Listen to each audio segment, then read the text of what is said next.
The views and opinions of the hosts and guests are their own and do not necessarily reflect the position of the management and staff of Guardian Network. Wake up, it's a new day. Wake up.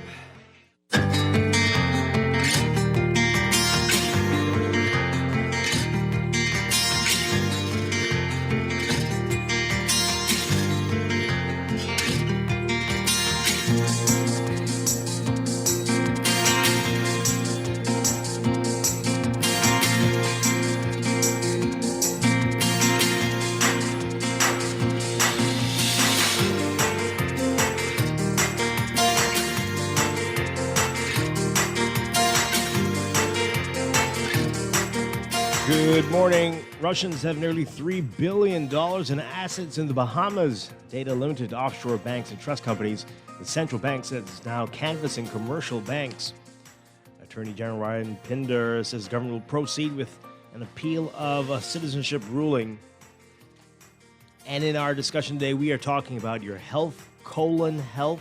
With March being Colon Cancer Awareness Month, we are discussing what you need to know. It's all straight ahead this morning. I'm Dwight Strachan, and this is Morning Blend. Wake up, it's a new day. Wake up, it's a new day. It's the start of a new way. You know that it's here. It's the start of the end of the old way. Wake up, it's a new day. Wake up, it's a new day.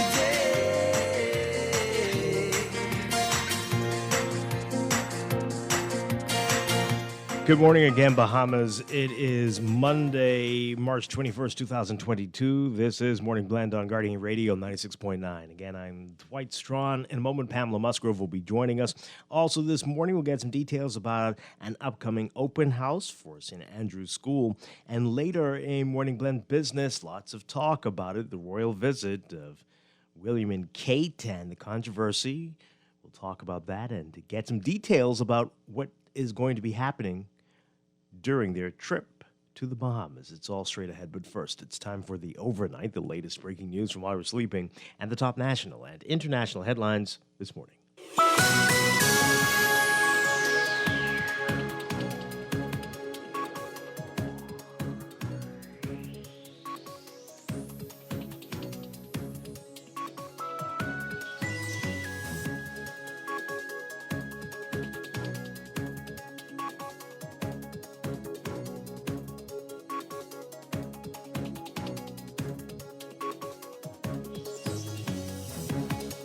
In the overnight, a woman shot in the face during an armed robbery. This happened on Saturday night. According to Police Commissioner Paul Roll, the woman was shot, was listed in critical condition last night. Police say that shortly after 8 p.m., officers were called to a shooting at a home on Soursop Street in Pinewood Gardens. Officers who arrived at the scene met a woman suffering from gunshot wounds. She was taken to the hospital for medical attention. Police say initial investigations revealed that the woman, upon arriving home, was approached by two armed men who were attempting to take her blue Suzuki Swift. The woman tried to evade the men, and they shot her in the face before taking her car and fleeing the scene.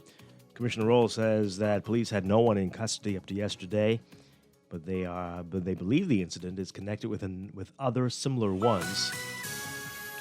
He says they're doing some ballistic investigation.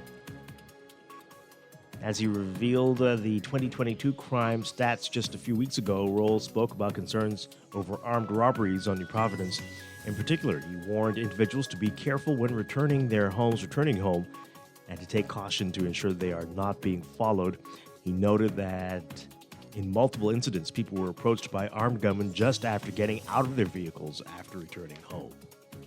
The Central Bank of the Bahamas confirming now that just less than $3 billion worth of assets with Russian beneficiaries are held in primarily locally based offshore banks and trust companies in the Bahamas. The data coming a week after Attorney General Ryan Pinder issued directives to all regulated financial entities in the country banning them from carrying out business activities with 121 Russian entities and individuals that have been sanctioned by jurisdictions around the world in response to Russia's invasion of Ukraine. The central bank also saying that while it has yet to complete its survey of domestic financial institutions, a review of data from international entities domiciled in the Bahamas found that there were $420 million in deposits, U.S. dollars in deposits, and $2.5 billion U.S. dollars in custody or trust assets with ultimate beneficial owners from or connected to Russia. The central bank also noted that the data is not specific to any of the sanctioned individuals or entities, but rather an aggregate of Russian holdings in the international banking and trust sector. Attorney General Ryan Pinder says the government will not discontinue its Privy Council appeal of a landmark Supreme Court ruling on citizenship. Pinder went reach for comment, saying the government decided to appeal the ruling as the nature of the decision requires the ultimate court to make a determination. The government continues to develop citizenship legislation proposals for the cabinet to consider until a decision is made whether to alter the ruling or verify the ruling through legislation, and that the appeal will continue. Last year, the Court of Appeal upheld the 2020 ruling by the Supreme Court and Supreme Court Justice Ian Winder that every person born in the Bahamas shall become a citizen of the Bahamas at the date of their birth if either parent, irrespective of their marital status as a citizen of the Bahamas.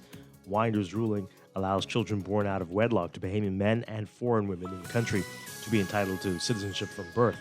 On March 15th, Pinder said Cabinet will review proposed legislation that aims to criminalize marital rape and bring gender equality to the Bahamas' citizenship laws. He said Cabinet will make a decision on which of the more than 20 amended and new pieces of legislation to move forward with.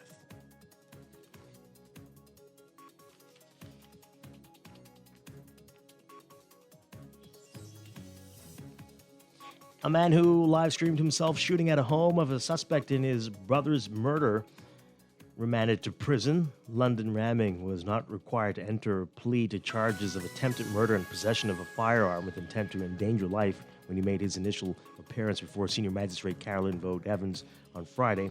Prosecutors allege that the 24-year-old attempted to murder Ronaldo Georges, Evine Georges, and Juria Adderley and had a handgun with the intention of endangering their lives on March 14th. Ramming's lawyer, Bjorn Ferguson, asked the magistrate to remand his client to Sandilands Rehabilitation Center. However, the magistrate said that she would make an order for doctors from SRC to evaluate Ramming at the prison. Prosecutors intend to fast-track the case to the Supreme Court for trial with the presentation of a voluntary bill of indictment on May 30th. In 2018, a jury acquitted Ronaldo Georges of abatement to murder and acting as an accessory after the fact in the murder of Ramming's brother, Leo Ramming. He was shot in the head in his car wash on May 4th, 2017. And 13-year-old Roy Seligman, an 8th grade student at Lyford Key International School, winning the Bahamas National Spelling Bee again. This is the 4th consecutive year. He emerged victorious by correctly spelling folio in round 29 after nearly 3 hours of competition. Overseas, Ukrainian officials defiantly rejecting a Russian demand that their forces in Mariupol lay down arms and raise white flags today in exchange for safe passage out of the besieged strategic port city. Even as Russia intensified its attempts to bombard Mariupol into surrender, its offensive in other parts of Ukraine has floundered. Western governments and analysts see the broader conflict grinding into a war of attrition, with Russia continuing to barrage cities. In the capital of Kyiv, Russian shelling devastated a shopping center near the city center, killing at least 8 people and leaving a sea of rubble amid scarred high-rises. Ukrainian authorities also say Russia's shelled a chemical plant in northeastern Ukraine, causing an ammonia leak, and hit a military training base in the west with cruise missiles. The encircled southern city of Mariupol on the Sea of Azov has seen some of the worst horrors of the war under Russian pounding for more than 3 weeks. Strikes hit an art school sheltering some 400 people only hours before Russia's offer to open 2 corridors out of the city in return for the capitulation of its defenders. according to Ukrainian officials. The officials rejected the Russian proposal for safe passage even before Russia's deadline of 5 a.m. Moscow time for a response came and went.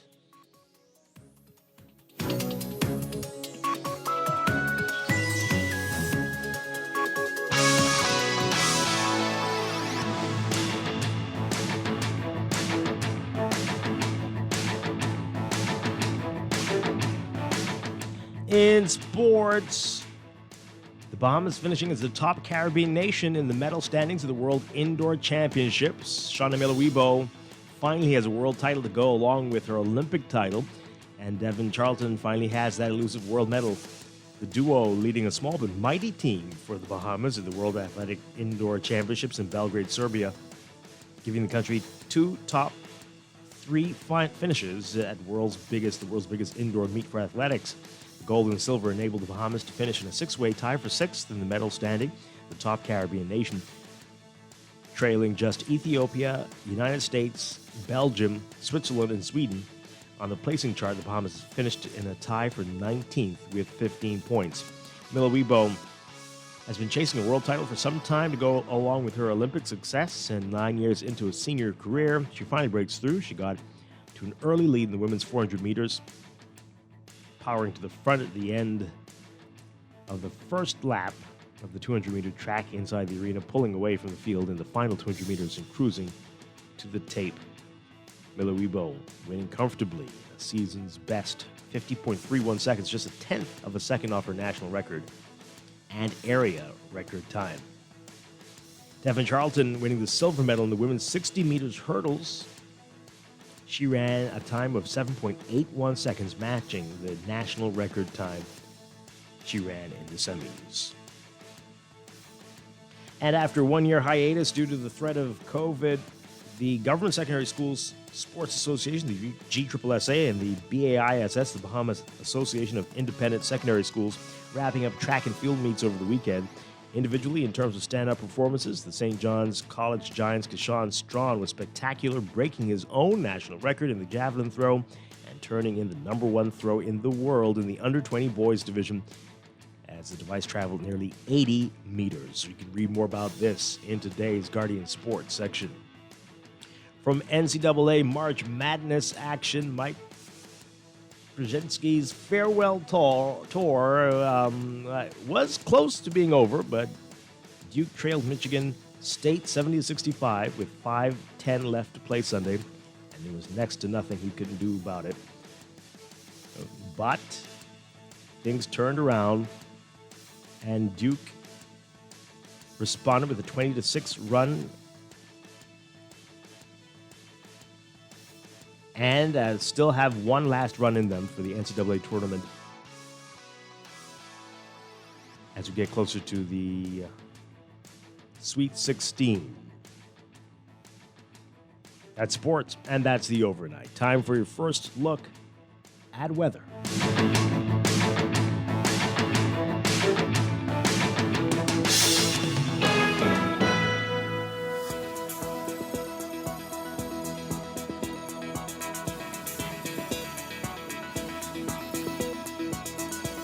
In your weather for today, we've got a weak cold front that will slowly drift over the northwest and central Bahamas today. Meanwhile, high pressure will build in its wake, ushering slightly cooler and breezy conditions across the area through tonight. Boaters in the northwest Bahamas should be alert due to the threat of waterspouts, and beachgoers should exercise caution due to the risk of rip currents along northern and eastern shorelines. For the northwest and central Bahamas today, we're looking at variably cloudy, warm and breezy or humid conditions with isolated showers and a few thunderstorms along and ahead of the front, turning mild and breezy after the frontal passage through tonight. The small craft advisory is in effect for the northwest Bahamas and will come into effect for the central islands by this evening. Expect gusty winds and higher seas in or near heavy showers and thunderstorms. Winds northeast to east at 10 to 15 knots, falling light and variable at times just ahead of the front, increasing to 15 to 20 knots after the frontal passage. Seas 2 to 4 feet ahead of the front, but gradually building 5 to 8 feet after the front passes. For the southeast Bahamas today, mostly sunny, warm, and a bit breezy with a slight chance of a few light passing showers, turning mostly fair and breezy tonight. Small craft caution will come into effect by tonight Winds northeast to east at 15 knots, increasing to 15 to 20 knots by tonight. Seas 3 to 5 feet, but building to 4 to 6 feet by tonight. Temperature-wise, we're looking at highs getting up to around 82 Fahrenheit, 28 Celsius. Overnight lows tonight getting down to about 70 Fahrenheit, 21 Celsius.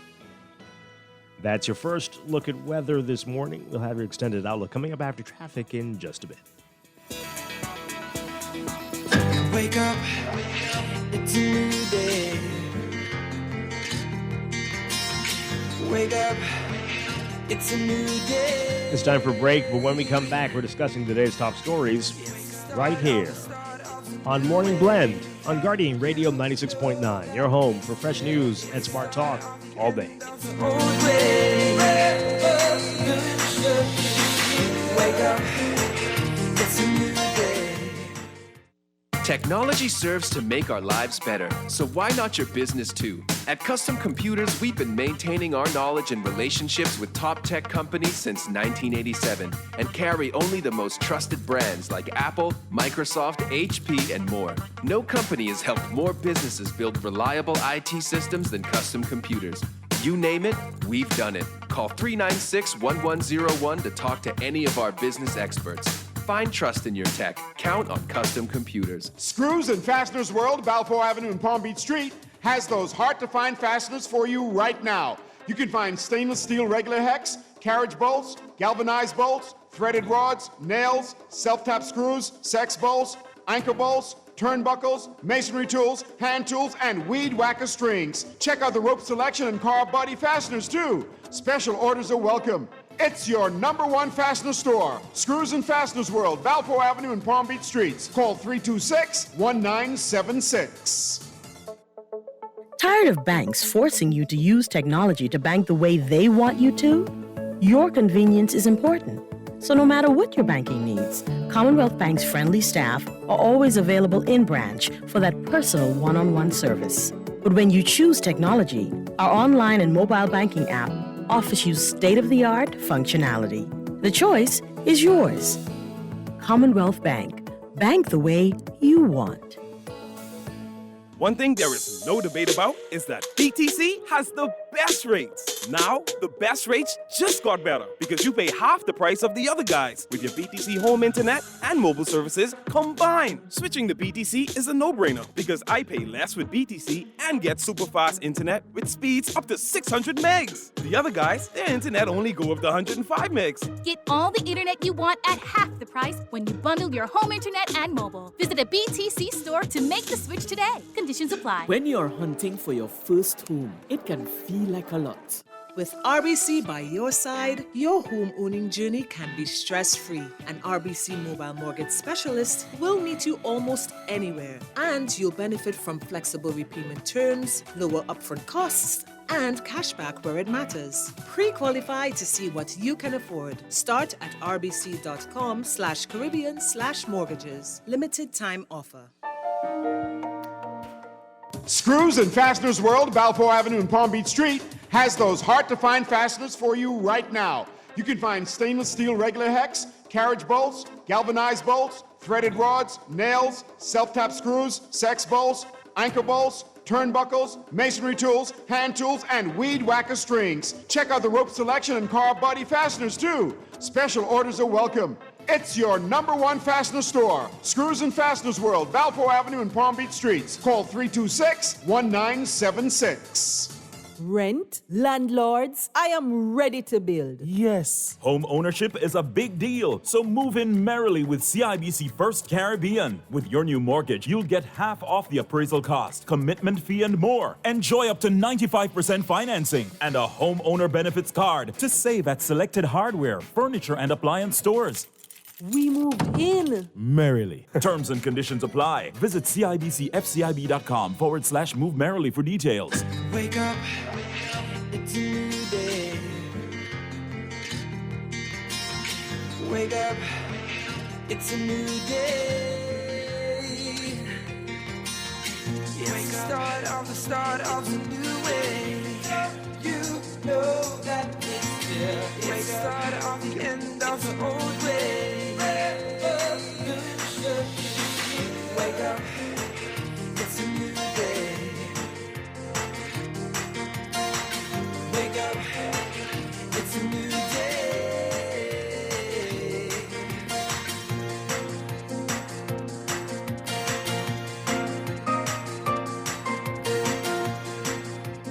Welcome back to Morning Blend here on Guardian Radio 96.9. We are streaming live on GuardianTalkRadio.com and on the Guardian Radio app for your smart devices. We're also on your televisions on Cable Bahamas Channel 969 and BTC Flow Channel 612. You can tweet us at Morning Blend 969 or Facebook.com/Morning Blend 969. Text us on the Guardian Radio text line powered by BTC 422-4796. Remember, standard text rates apply. Once again, I'm Dwight Strachan. Pam Musgrove will be joining us in just a moment. We'll give you the phone numbers to call in just a bit. Coming up today, we've got more weather and traffic as always. In a few minutes, we're going to talk about colon health and colon cancer and colon cancer awareness, what you need to know. And later, we'll get a preview of an upcoming open house with St. Andrew's School. They've got a lot going on. And later, everything you need to know about the royal visit, William and Kate, and their visit by the end of the week, what's going to be happening and why this is important. And we'll get into some of the controversies as well that we discussed last week. So a lot to get to on this Monday morning. Let's begin, though, with what else is in the news.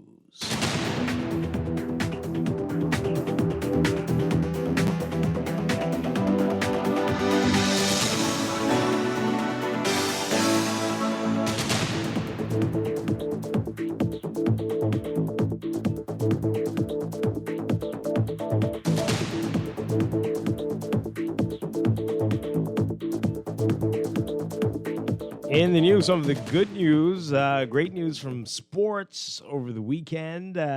Track and field, Shawnee Miller-Weibo and Devin Charlton doing some great stuff. Gold for Shawnee, silver for Devin.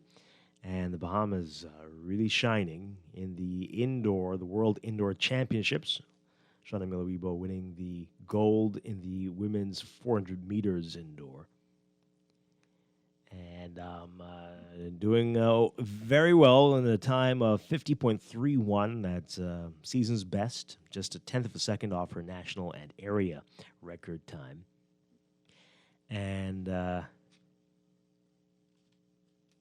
Devin Charlton in the hurdles, the 60-meter hurdles, winning silver in a time of 7.81 seconds, matching the national record time she ran in the semis. So that is fantastic there. Team Bahamas doing pretty well. Again, becoming the top Caribbean nation in the medal standings and finishing in a tie for 19th with 15 points. So that's fantastic. Then here locally with GSSA and BIS, they were having their first meets in more than a year as a result of COVID and some great stuff happening. St. John's College Giants Kashawn Strawn breaking his own national record in the javelin and turning in the number one throw in the world in the under-20 boys division as he threw 80 meters. So he had a junior. He had the national record for everybody. And he broke his own record. And best throw in under-20 boys in the world this year. So that's some wonderful stuff going on there. And then there's spelling. The National Spelling Bee, the Bahamas National Spelling Bee over the weekend, yesterday. And this is quite something. This is amazing. 4 years in a row, Royce Ligman has won the National Spelling Bee. The Life for Key International student, 13 years old now. Emerging victorious by spelling folio in round 29. That's Folio. And just really, really, really great stuff there. And as we talked about on the show last week, he went pretty far in the Scripps Howard Spelling Bee. And who knows what this year is going to bring for him. So that's great stuff. Congratulations to him as well. So that's a lot of great stuff there. All right, so elsewhere in the news, not so good news. This horrifying story of this woman who went through quite an ordeal during a carjacking. Our Rachel Scott writing about it in today's National Guardian. The woman was shot in the face during an armed robbery Saturday night. Commissioner of Police Paul Roll saying that the woman was listed in critical condition Police said that shortly after 8 p.m. Saturday, officers were called to a shooting at a home on Soursop Street in Pinewood Gardens. Officers who arrived at the scene met a woman suffering from gunshot wounds. She was taken to the hospital for medical attention. Police say initial investigations revealed that the woman, upon arriving at the home, was approached by two armed men who were attempting to take her blue Suzuki Swift.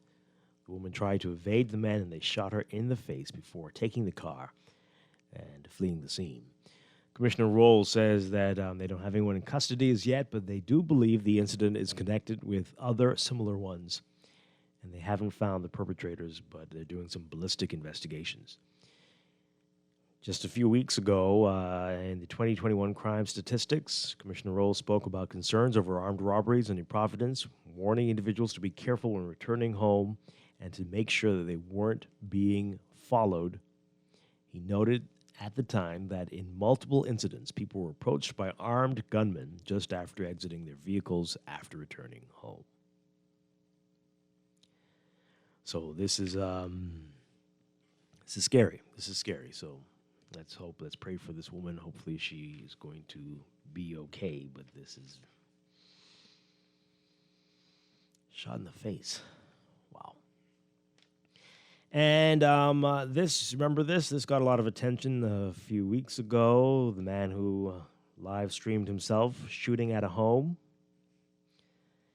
of a suspect in his brother's murder. He's been remanded to prison. London Ramming was not required to enter a plea to charges of attempted murder and possession of a firearm with intent to endanger life when he made his initial appearance before Senior Magistrate Carolyn Vogue Evans. Prosecutors alleged that the 24-year-old attempted to murder Ronaldo Georges, Evine Georges, and Uriah Adderley, and had a handgun with intention of endangering their lives on March 14th. Ramming's lawyer, Bjorn Ferguson, asked the magistrate to remand his client to Sandilands. However, the magistrate said that she would make an order for doctors from SRC, Sandilands Rehabilitation Center, to evaluate Ramming at the prison. Prosecutors intend to fast-track the case to the Supreme Court for trial with the presentation of a voluntary bill of indictment on May 30th. Back in 2018, a jury acquitted Ronaldo Georges of abatement to murder and acting as an accessory after the fact in the murder of Ramming's brother, Leo Ramming, who was shot in the head at his car wash on May 4th, 2017.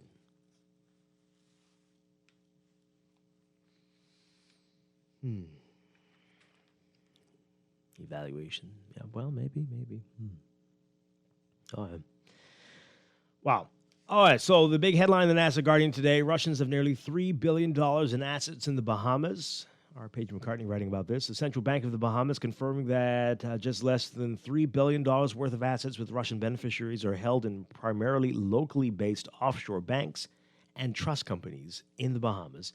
The data comes a week after Attorney General Ryan Pinder issued directives to all regulated financial entities in the country, banning them from carrying out business activities with 121 entities and individuals that have been sanctioned by jurisdictions around the world in response to Russia's invasion of Ukraine. The central bank said that while it has yet to complete its survey of domestic financial institutions, a review of data from international entities domiciled in the Bahamas found that there's about $420 million US dollars in deposits and $2.5 billion US dollars in custody or trust assets with ultimate beneficial owners from or connected to Russia. The central bank in a statement posted on its website on Friday saying, quote, on the 12th of March 2022, the group of financial services regulators of the Bahamas issued a directive to the Bahamian financial institutions against doing business with sanctioned persons and entities of Russia and Belarus. Since then, the central bank has received several inquiries from the press on the amount of Russian business in the jurisdiction's banks and trust companies. As an extension of its regular surveillance, the central bank has gathered data from international banks and trust companies on their level of Russian business activities. The results of this exercise indicated that as of the 28th of February 2022, this sector held approximately $420 million in deposits and $2.5 billion in custody or trust assets with ultimate beneficial owners from or connected to Russia. The greatest proportion of Russian exposure would be linked to the international sector.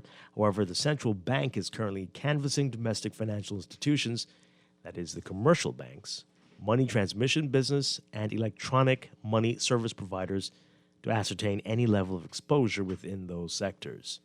Now, the central bank also noted that the data is not specific to any of the sanctioned individuals or entities, but rather as an aggregate of Russian holdings in the international banking and trust sector. Last week's directive was made under the International Obligations, Economic and Ancillary Measures Act, based on the United States government's executive order prohibiting transaction involving financial resources of the Russian Federation and entities and individuals linked, and encompasses the group of financial services regulators, including the Central Bank, the Securities Commission, the Insurance Commission of the Bahamas, Compliance Commission of the Bahamas, and the Gaming Board.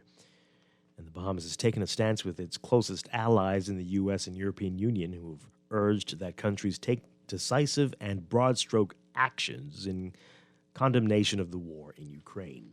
The Bahamas has also voted, along with 140 other United Nations member states, demanding that Russia withdraw its military forces from Ukraine. As you know, Russia invaded Ukraine on February 24th in what is called a special military operation. More than 3 million now Ukrainians have fled their country. All right. So that's happening there. I don't think it comes as any surprise, as people all over the world have been putting their money in the Bahamas for as long as we've been doing financial services. But and it is interesting. It's great that we are taking decisive action, in my opinion, on this. Pamela Musgrove is here with us. Good morning, Pam. Good morning, Dwight. Good morning, Bahamas. Hope you're doing well. I'm doing well, thank you. Yeah, what do you make of this development? Yeah, I think the stance of the central bank is appropriate.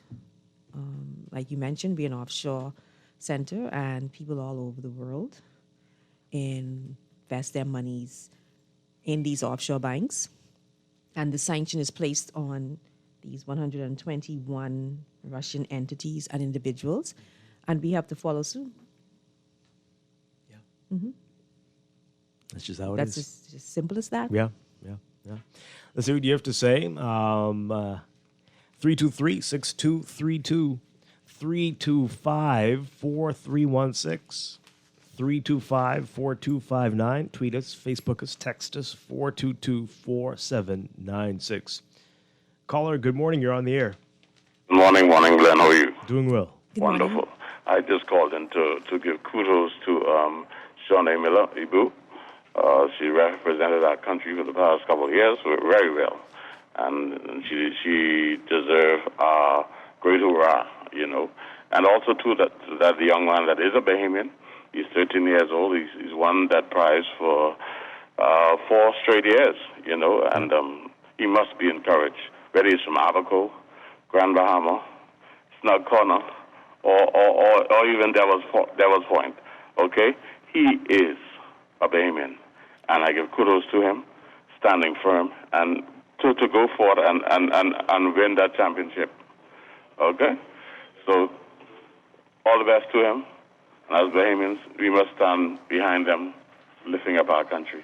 Okay. Thanks for letting me share. Thank you very much. Yeah, great stuff there, and Devin Charlton as well, and the young man, the javelin thrower, Keyshawn Strawn. That's great stuff. Can you Doing imagine? awesome things. Yeah, Bahamians doing great things. Mm-hmm.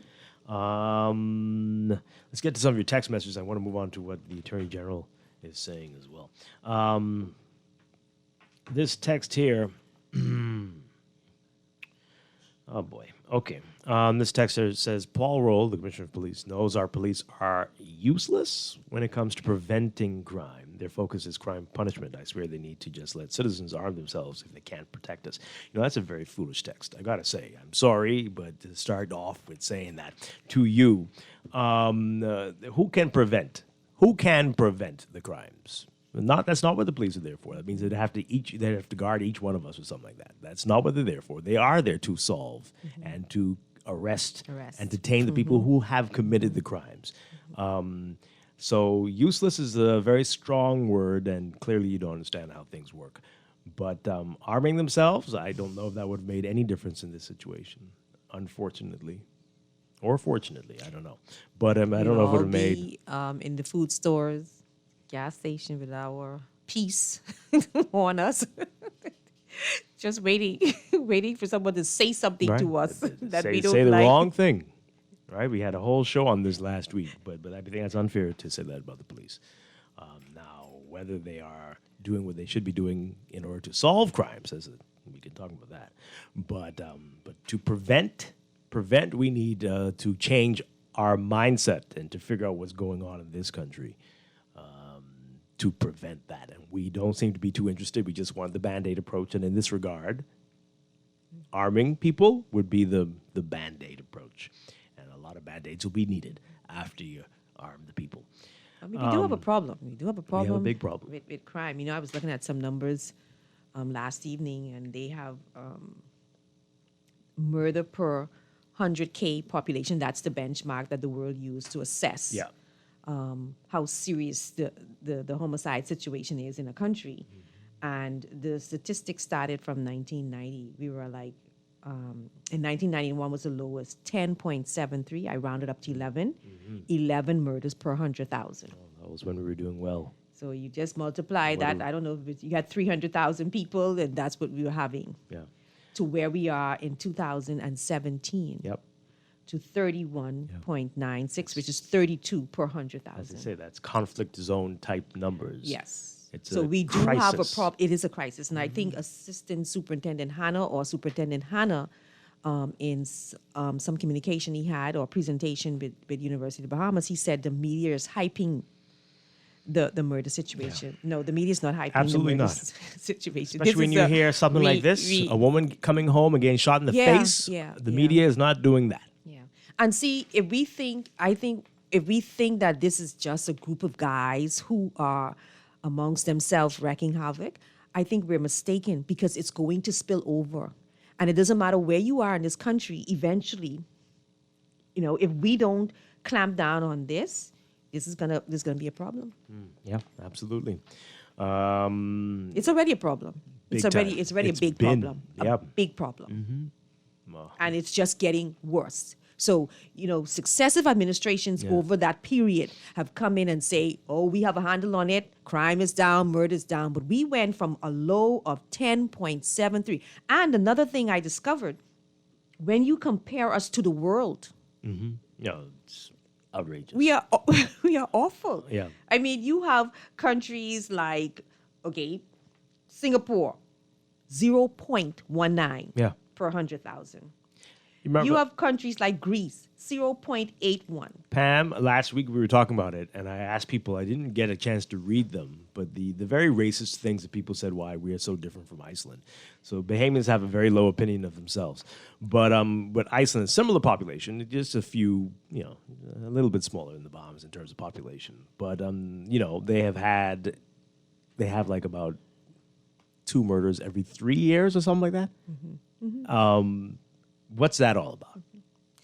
I think you look at these countries, and we are up there with Barbados, 10.48. You have Puerto Rico, 23.04. That's 23. And then the Bahamas is up there in bold, 31.96. And I think the difference with us is discipline. We are generally an undisciplined society. And then the consequences for our actions is not meted out fairly. We cherry pick in terms of how we do it. And so we don't, so at the end of the day, they said justice is supposed to be swift, but it's also supposed to be secure or sure, in that the punishment must fit the crime. And we could see as we go through society, that person over there did that and they got off on it. And then this other person did it and then they don't get off on it. So I think a lot of it has to do from the bottom up with discipline. Absolutely. And you know what's interesting? You mentioned the first number that you gave was from 1991. That was, But even then, people were warning that we were heading for trouble. Yeah. And here we are, even worse now. Let's take some calls. Good morning, caller. You're on the air. Brother Dwight. Hi, good morning. Am I still in your good book? Why not? Madam Palm, how are you? I'm good, thanks. Yes, I thought I was in Dwight, but I decided to call. I resent that text on the disrespect of the Commissioner of Police and also his team. I resent that wholeheartedly. I don't know why Madam Palm is running from the issue and Dwight. It all begins from the structure of the family. Nobody's running from that. Nobody's running from that. Okay. And Madam Palm used the word discipline. That have to, children need love. They have to be mentored. They have to be nurtured. Until we get that. What I am baffled about, we have promotion on everything else in this country. And hardly there is no promotion as to what's going on in the family. That I am baffled by that. I don't know if it appeared to me like it's economics. The police is not trained to mentor or nurture your children. And it seems like the public want the commissioner and his team to nurture and mentor your children. That's the responsibility of the parent and the home. The police is only trained to keep law and order. Anyone with common sense, but you can't get common sense in university, you know. You can't get that. You cannot get common sense and mother's wit in university. And until we realize we need programs on the promotion back to the family structure, trust me, this going to continue, and this going to be long. Parents, I ask you, show love to your children. Old man, show love to your grandchildren. Old man, try to read. Children are looking for love, and they're looking for affection. Stop trying to be this young man. Stop trying to be this young woman. You're an old, nurtured, and mentor your children, because you will see the result in finding money for bail. You will see the result in finding money to barrel. You will find the result in finding money to get lawyer. Trust me, you will not win until we visit the family structure. Have a wonderful morning. Thank you very much. This text here: police do play a role in crime prevention. Just their mere presence can deter criminal activity. Yes, indeed. But in order to prevent it entirely, that would mean, as we said earlier, that you'd have to be escorted by a police officer everywhere you go, and that's not reasonable. And so we have to do more than that. We do need them, and they do help, yes, but that's not their entire focus. And over the years, we have been adding to the force. We have been buying more cars, police cars, and we have been making those type of tangible investment in the police force, but that still didn't stop the crime situation. So it just shows that we have to redirect our efforts into helping. The caller mentioned the family. I agree. It should be the family, but when the family has failed and broken down, you know, the good book said to bring up a child in the way that he or she should go, and when he's old, he will not depart. Right. So the way these children these young persons are acting now, they were brought up that way. Their parents maybe didn't say, put a gun in their hands, but that's the way they were brought up, and they're just acting out. Wow. Yeah. So when the family structures fail because of what's going on, then some organization needs to step in and help. Well, let's take this call. Good morning, call. You're on the air. Hey, good morning, Dwight. Hi. And good morning, I say Lady Pamela and those who wake up in the land of the living. And to the texter, right, who call about the police ain't doing enough.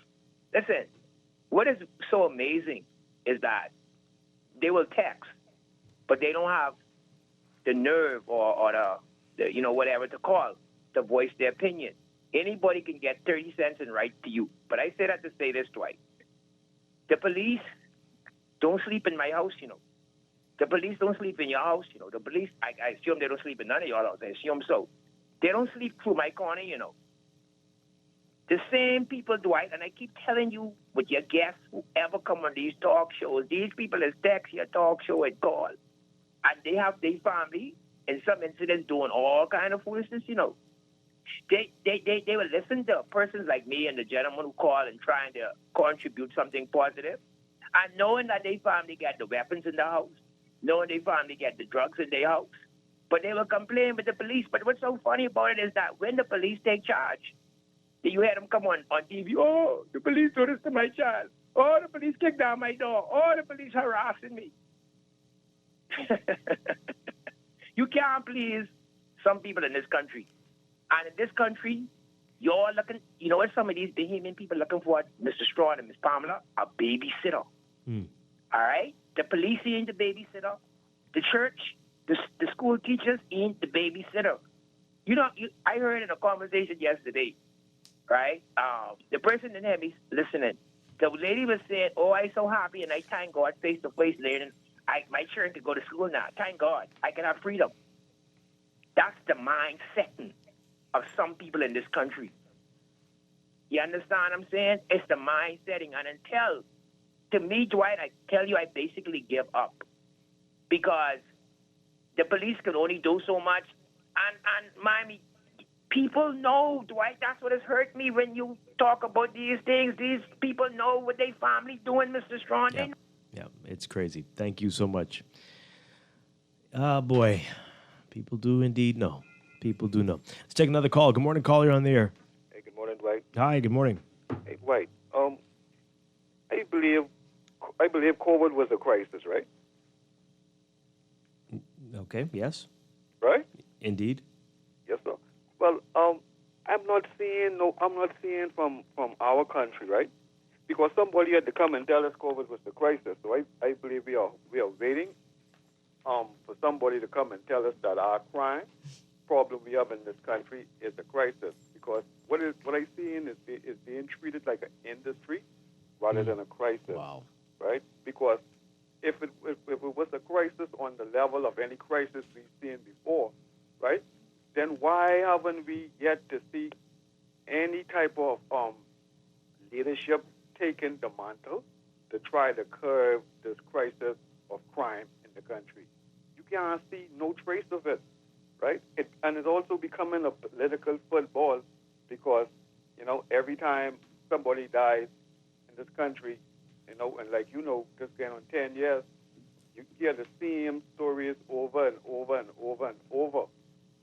So I don't see that as a crisis, right? Because there's nobody really doing nothing to try to curb the crisis or alleged crisis in the Commonwealth of the Bahamas. You guys have a nice day. All right. I hear you. I get your point. I wouldn't say nobody, but definitely it doesn't get the attention of some other things.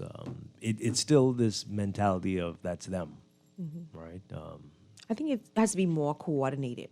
It has to be more coordinated. And I think to get to the point where it's coordinated, we have to acknowledge that we do have a problem. You hear callers implying that we have a problem, but you have not heard that, generally speaking, from our leadership. That we have when they're in opposition.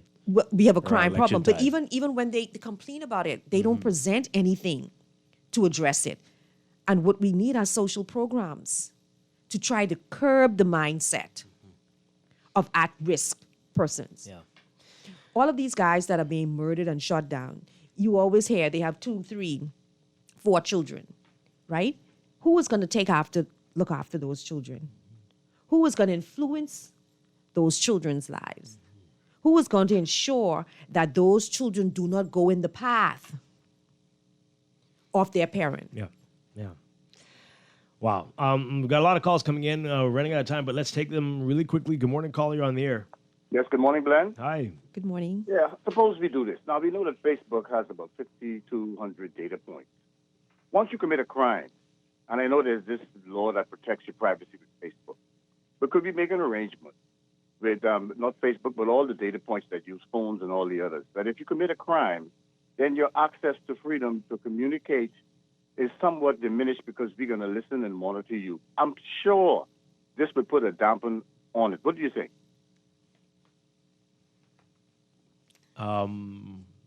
Okay.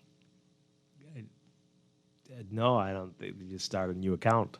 What? What did you? Huh? Okay. It wouldn't do a thing. You just started your account with a different name. Unless you're going to put them in a zone where they get no internet. Maybe that, perhaps. Good morning. Good morning. You're on the air. Good morning, Dwight and Tom. How you all doing? Doing well. Yeah, I was listening to you all again.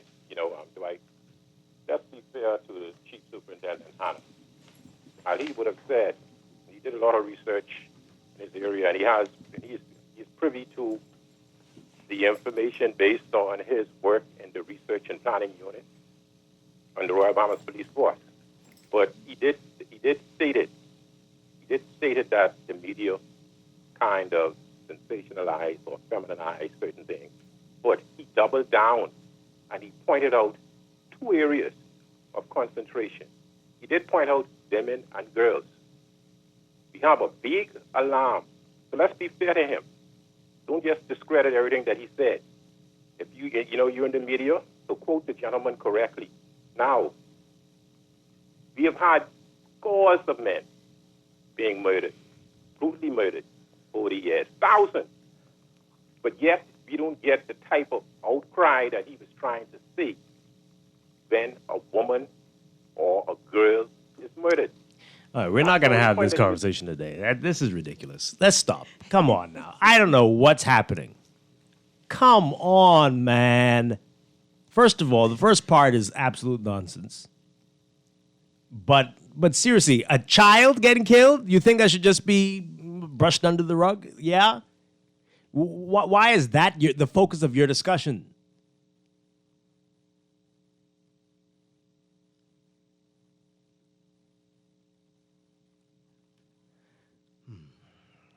I don't understand.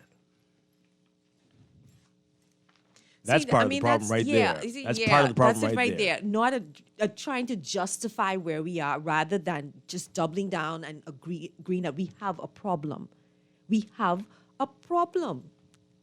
And what do we need to do to try to reach some resolution, to try to curb it? I read the article. The superintendent did mention women, but I read exactly his quote. And he said, even with the other crimes that are going on, they feel that media and yet exaggerate people on will call us every day and say, why isn't the media reporting on this thing? This happened. How come it wasn't in the media? We aren't reporting on half the things going on in the country. So judge that. We don't have the space, the time to report on half the things. People are telling you of horrific things happening to them every day. And it's depressing. And the police also don't report on it. It's depressing, though, It would drive people crazy. Yes, it would. I started following the Ukrainian Russia situation because I like to know what's going on. And now, because my news network of choice is BBC. Mm-hmm. Right? They've been doing great coverage. Yeah, I mean, just not for this. It's just generally speaking, because I Yeah. think they're more diverse in terms of the global world news that they report. Mm-hmm. And now I'm not listening to it. Like, even if I have it on, I'm muting it or I'm turning it down really low because it's just so depressing. And then it just brought home to how I feel even about the crime situation. Mm-hmm. It is so depressing. Yeah. Wow. Let's see if we can squeeze in one more call and we've got to take a break. Good morning, caller. You're on the air. Good morning. You're on the air. Hey, Dwight. Good morning, Pam. Good morning. Hi. Just wanted to squeeze something in here very tightly. And firstly, to the text or the caller who wants to put all of the onus on the police force, and their actions or inactions as far as crime is concerned, they have to understand that this is not a police force a measure entirely all on its own. It is actually a community involvement that needs to be taking place here. A lot of persons, like David so rightfully said, a lot of these parents coddle a lot of these sons in these homes, and we got to be straight up. Because right now, I'm seeing a case right in front of me right now where a mother calls the son and allows him to do any and everything that he wants. All right? Without the male being there to actually provide the guidance and then she supersedes everything that he tries to do. It also plays a part of what we have to deal with in our communities today. The church has a part to play with it, but the community has a part. A lot of persons know a lot of these people who carry these weapons, these guns, but yet they refuse to report it. They refuse to alert someone to the mere fact that your son, your daughter has an illegal firearm or a weapon in the house, and nobody's doing anything. But yet you expect the police force to prevent something that, to be honest, they cannot prevent it. They could only act upon after the action is done. But we, the community, in closing, we have the power to curb all these things and prevent a lot of the stuff to a certain extent before it even becomes an action that the police has to deal with. So, our people got to get serious, man. Absolutely. It's so depressing. Thanks for taking my call. Thank you very much. One text as we go to the break. The police are doing their job. The politicians are passing weak laws with laughable penalties. Just the other day, a gun smuggler via a shipping company was given 5 years. Only in the Bahamas can you bring in 8 guns and ammunition and not get 40 years. The laws and the lawmakers are the problem. Gun smuggling should be equal to murder. When the society gets serious with criminals, they will be in fear and relax their activities. And as it relates to programs, now I know we're going to invest about $31 million for that baseball stadium, and that's all fine. But the question is, are we right now trying to draft a white paper that will get baseball in the schools, to get our young men participating in sports? Because I think sports is a really good, sporting programs are really good to teach discipline. This goes back to what you're talking about, because though there are fantastic baseball programs here, but you just have to, you as a parent, just have to have the desire and the will to want this for your son or your daughter. But see, so are you saying that the state has to come into your home and say, hey, we think you'd be good at baseball? Okay, I know there are programs. You take, for instance, swimming. I got interested in swimming because I had a niece and some nephews that were swimming. It's awesome. Those clubs, you have to pay at least about $1,000 a year for membership, and that does not include the gear that you need, right? So I am saying that the state's responsibility is to create programs that will not exclude some children who cannot afford. These same parents you're talking about, where are they going to get $1,000 from? I was trying to help somebody with to sponsor them for a swimming program, and I was willing to pay for the 3 months of the program, but they didn't have the transportation for their son to get to the stadium in order to practice. So I'm saying we're going to invest this money into the stadium. Yes, they have baseball leagues, but those kids are in those baseball leagues. Their parents are paying something. A lot of them generally are private school students. And not that private school students' parents have the money just freely. They make the investment. They go the extra mile, some of them, to and get their children in programs to try to help them. But I'm saying if the government is going to invest that money in the stadium, there should be right now the Ministry of Education, the Ministry of Sports working together to get a league going amongst the public schools, so where kids or in these communities that are doing nothing can participate. Bringing some coaches really from overseas. Yeah, I think with some of these clubs, they are going to be willing to work with you. If they see the talent, if you have the drive and the interest, they'll be willing to work with you. They'll pick you up. They'll find someone to sponsor if it is a money issue. I think it's out there. You just have to There are be programs interested. that do that, but there's not enough to reach the people, Dwight. We're saying solving the problem. Yeah. We invested in that beach volleyball stadium to the west of the Sydney Poitier Bridge. We put money in there, and it's an eyesore, actually. So I'm just hoping that this is not going to be the same thing, where it's just sitting there and there's nothing. We are surrounded by water. Why can't we have beach volleyball teams in the schools? Why can't we bring some coaches overseas if we don't have those persons here and develop programs so that we can utilize where we're putting our monies? We definitely should These be doing a lot investments more. we are making, and that's what I'm saying about being serious. We're not. All right, we got to take a break. When we come back, a whole lot more to get to this morning. This is Morning Blend on Guardian Radio 96.9. Stay with us. This is Guardian Radio 96.9 FM, Nassau, Bahamas. Roundabout with Independence Drive, especially north of Soldier Road. Independence Drive already backed up, especially westbound and even eastbound to the roundabout with East Street. Milo Butler Highway, also heavy traffic from south of Fire Trail all the way up to Tawny Williams Darling Highway. You're going to see that traffic westbound on Tawny Williams Darling Highway back to the bit as well. Glass Road northbound to the roundabout with JFK, also seeing some heavy traffic there.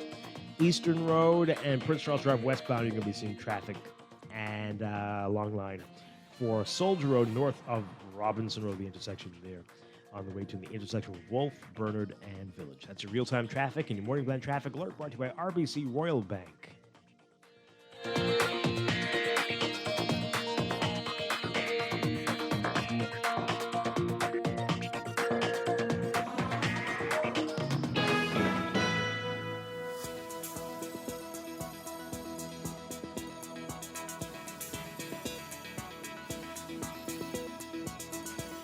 And time for another check of your weather for today, brought to you by Paho. We've got a weak cold front that will slowly shift over the northwest and central Bahamas today. Meanwhile, high pressure will build in its wake, ushering slightly cooler and breezy conditions across the area through tonight. We'll have more after the news. Stay with us. This is Guardian Radio 96.9 FM, Nassau, Bahamas.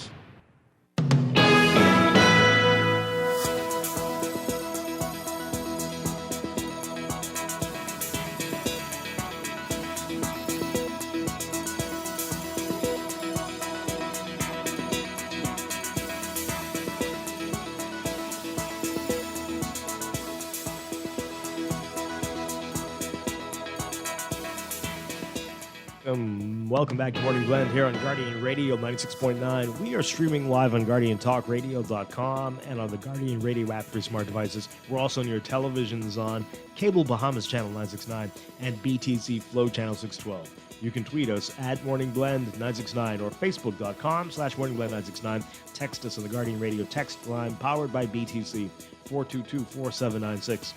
And now at 8:19, time for another check of your weather for today, brought to you by Bahamas First Insurance.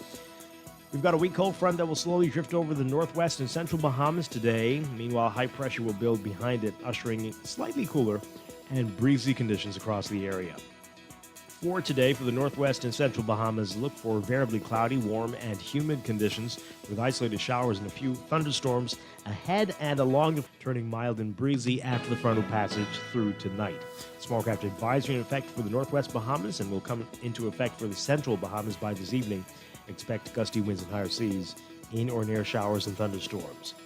For the southeast Bahamas, mostly sunny, warm and a bit breezy with the chance of a few light passing showers, turning mostly fair and a bit breezy tonight. A small craft caution will come into effect by tonight. Temperatures getting up to around 82 Fahrenheit, 28 Celsius for your highs today. Overnight lows tonight getting down to around 70 Fahrenheit, 21 Celsius. In your extended outlook, that front will slide eastwards into the Atlantic, stalling and then weakening across the central Bahamas by Tuesday tomorrow. Meanwhile, a high-pressure system north of us will continue to generate brisk winds across the country as it migrates eastwards through to midweek. So for tomorrow, Tuesday, look for variably cloudy, warm, and breezy conditions with a few isolated showers along the frontal boundary. Wednesday, partly sunny to sunny, very warm and breezy with a chance of a few isolated showers. That's your Morning Blend weather check, brought to you by Bahamas First Insurance. What's first for you comes first for us.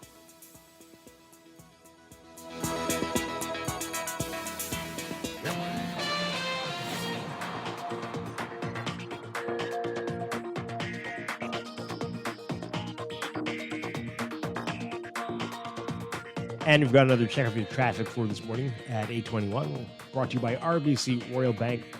In your real-time traffic, heavy traffic in a number of spots this morning, including the six-legged roundabout. You're going to be seeing traffic, especially eastbound on JFK to the roundabout and northbound from Milo Butler Highway, and also southbound as well. You're going to be seeing some issues. So a number of directions from the six-legged roundabout.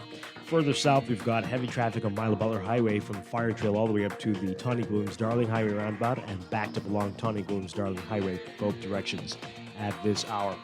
Glass Road looking a bit better for you. Traffic about midway between Fire Trail and JFK Drive. Then there's Carmichael Road. We're seeing heavy traffic westbound to Coral Harbor Road and eastbound to Blue Hill Road. Cowpen Road also seeing heavy traffic eastbound to Faith Avenue. And then further east to Blue Hill Road and Zion Boulevard. That intersection looking congested for you. Blue Hill heavy from St. Vincent all the way up to Independence Drive, especially in the northbound lanes just north of Soldier Road.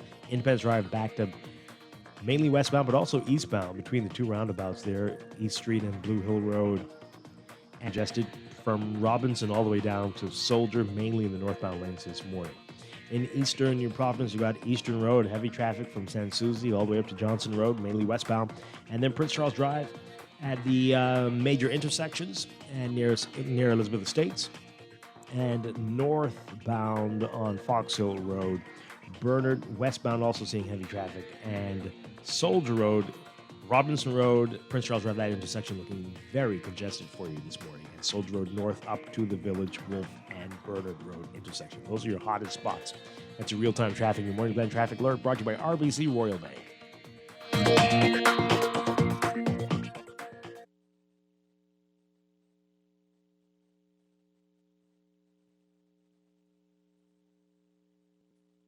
This is Guardian Radio, 96.9 FM, Nassau, Bahamas.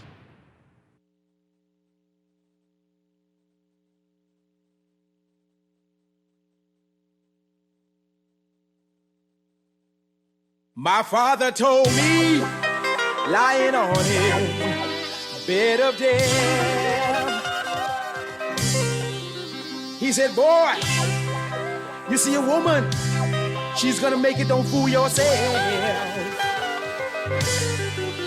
'Cause she's got something to make a man lay that money right in her hand.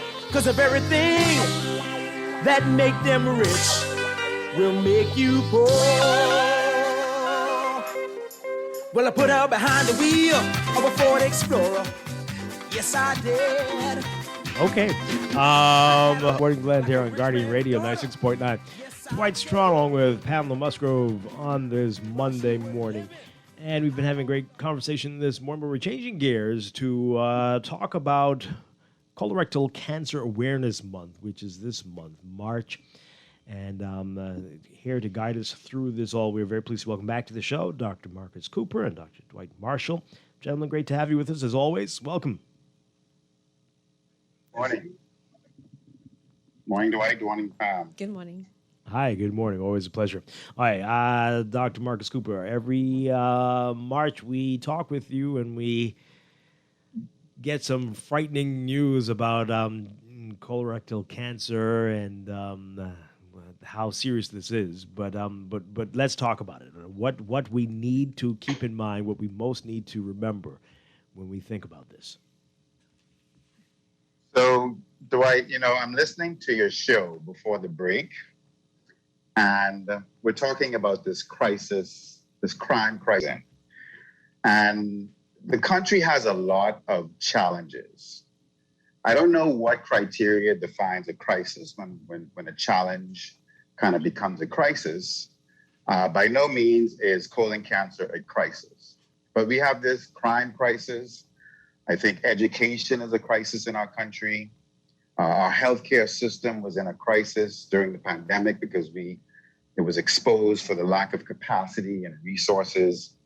When we talk about healthcare, the Bahamas has the 5th highest rate of breast cancer in the world. And that's not the topic of my discussion, but it kind of shows you that in some aspects, our healthcare system could be heading for a crisis, not just because of the pandemic, but because of chronic illnesses that we see. And for most of these crises, not the ones in healthcare, we really don't have a good solution. I don't know if we have a great solution for the crime situation. I don't know if we have a really good solution for all the challenges that we have in our educational system. But at least for this challenge that we have when it comes to colon cancer, we have a really good solution. And so it's one of the few things where, as providers, we feel that we can prevent. I mean, every year, it seems that our colon cancer numbers are increasing.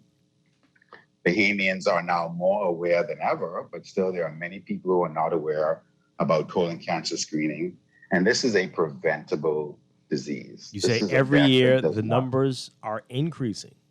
Every year the numbers are increasing. And I don't know if that's because we're having more people develop colon cancer or because of this educational and awareness campaign that we do every year. We're detecting more cancers earlier.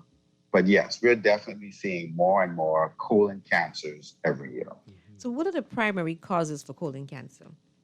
Right. So, it's not always cut and dry. So we do know that there are some associations. I can't necessarily say that if you do this or if you don't do that, you're going to get colon cancer, but we do know that there are associations. So we know that diet is one of the biggest risk factors that we associate with colon cancer, particularly in our population, because of the way we eat, because of our lifestyle habits and the choices that we make. We know that colon cancer is associated with obesity and diets that are very low in fiber. We know that there is a genetic component. So if you have a family history, particularly a first or second degree relative who's been diagnosed with colon cancer before the age of 60, it puts you at an increased risk of developing colon cancer. We're not a big smoking population, but we know that smoking is also linked to colon cancer. So these are some of the things that we want to sensitize the Bahamian population to and preventing themselves from getting colon cancer. So I had a colonoscopy done last year, and I did it after my doctor was telling me prior to do it, and I finally built up the courage to get it done. Now, my company has a company-sponsored insurance, and so that was able to cover the cost for the colonoscopy. This is a very expensive or a relatively expensive procedure. So what can be done for persons who cannot afford to get a colonoscopy? What can they do to reduce the risk of having colon cancer, or what alternatives are for those persons who do not have an insurance and cannot afford to get a colonoscopy in order to see where they stand as it relates to their colon? So, the colonoscopy is the gold standard for colon cancer screening. It's the best test that we have. There are other options for colon cancer screening. So if you're attending a doctor, if you have a general practitioner or a family medicine physician who you're seeing on a regular basis, if you're over the age of 45, that practitioner can offer you some colon cancer screening. The colonoscopy is the gold standard, it's the best test, but we have other forms.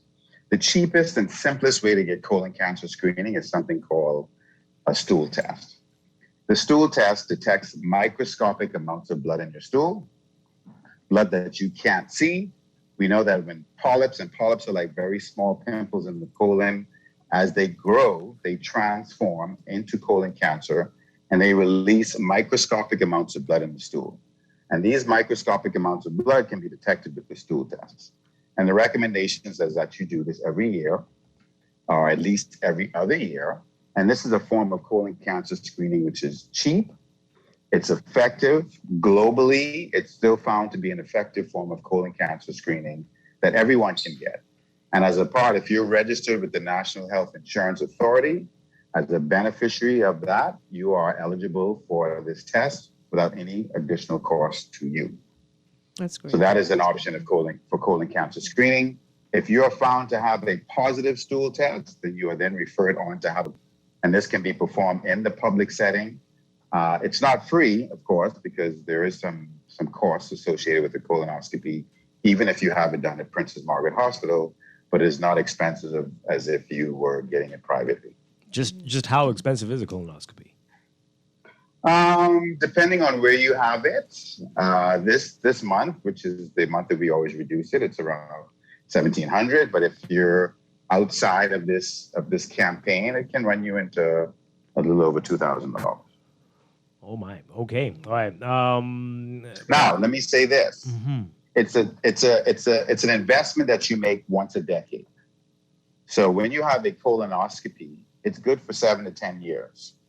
If you develop any symptoms in the interim between, if you have it done in 2022, between 2022 and 2032, most physicians, most gastroenterologists would feel comfortable knowing that nothing significant has happened in your bowel in those 10 years if you had a colonoscopy. So it's an investment that you have to make every year. It's an investment you make once a decade. And do you know how much insurance, if you have insurance, how much does it typically cover? Depending on your insurer, there may be one of the insurance companies pretty much covers screening, but you may have copay that's about 20%. I think that's kind of standard with most insurance companies, and so a 20% copay may be all that you're required to make. Mm-hmm. So if you have this colonoscopy, do you recommend doing the stool test over that 10-year period, or you're fine? You're fine. If you have a colonoscopy in 2022, you really don't have to have any other form of colon cancer screening for the next 7 to 10 years. All right. So you mentioned 45. That's the standard age. Does that, when you should have your first, you mentioned if you have a family history of cancer, do you need to screen earlier than that, or what do you recommend? Yeah. So if you have a family history of colon cancer, that's a first or second degree relative diagnosed with colon cancer before the age of 60, then you should start your screening 10 years before your known relative was diagnosed. So if you have an uncle who was diagnosed with colon cancer at the age of 50, then your colon cancer screening should start at 40. If it's 55, then of course that would be 45, which is the recommended age of screening anyway. But if you have someone in your family, and one of the reasons why I brought Dr. Dwight Strachan on is because there was a Dwight Marshall. Lots of Dwights. Sorry, Dwight Marshall is because he's one of his very close friends was diagnosed with colon cancer and unfortunately passed away, but at a very early age, and he can give that perspective on colon cancer that affects people who sometimes fall out of that screening range of 45. Dr. Marshall, tell us about that.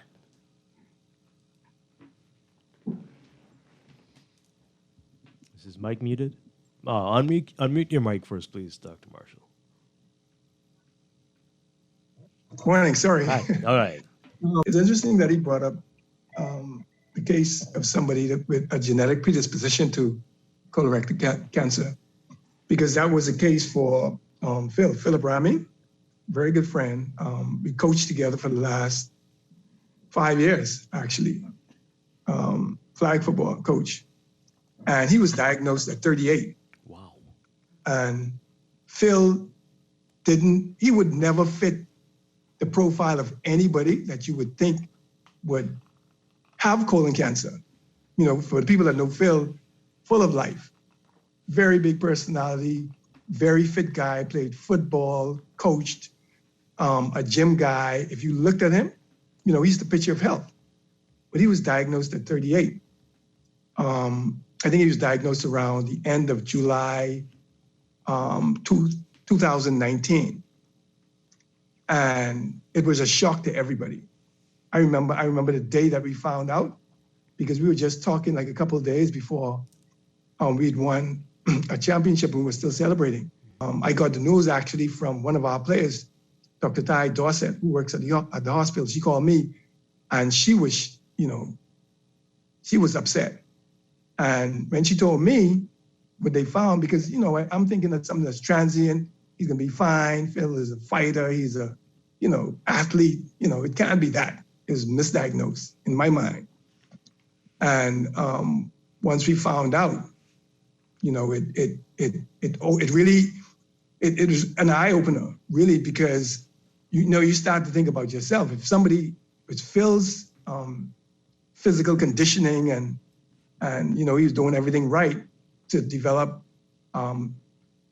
colon cancer at stage, and he was diagnosed at stage 4. So that was going on for a while. But what we found out was that when I spoke to his mom, that he had 2 aunts on her side that had colon cancer. And there was another aunt on his father's side that was also diagnosed with colon cancer. And he fought. Phil fought. He never gave up. But he was an inspiration the whole time because he never gave up. And that actually, he died June 18th of last year. And 2 weeks after that, I did my colonoscopy. And for me, it was scary, because just experiencing what he went through, talking to him all the time and seeing all the challenges, I was afraid. And I could understand why some people are, but I did it 2 weeks afterwards. And, thank goodness everything was okay. And the nurse came out. It was funny. She came out and she said, well, the doctor said he'll see you in 10 years. And I said, nope, y'all can see me in another 3 or 4 years. Because I ain't letting this thing, get to that point. But after that, I knew that Dr. Cooper was spearheading the whole colon cancer awareness month, and he was doing it for a while.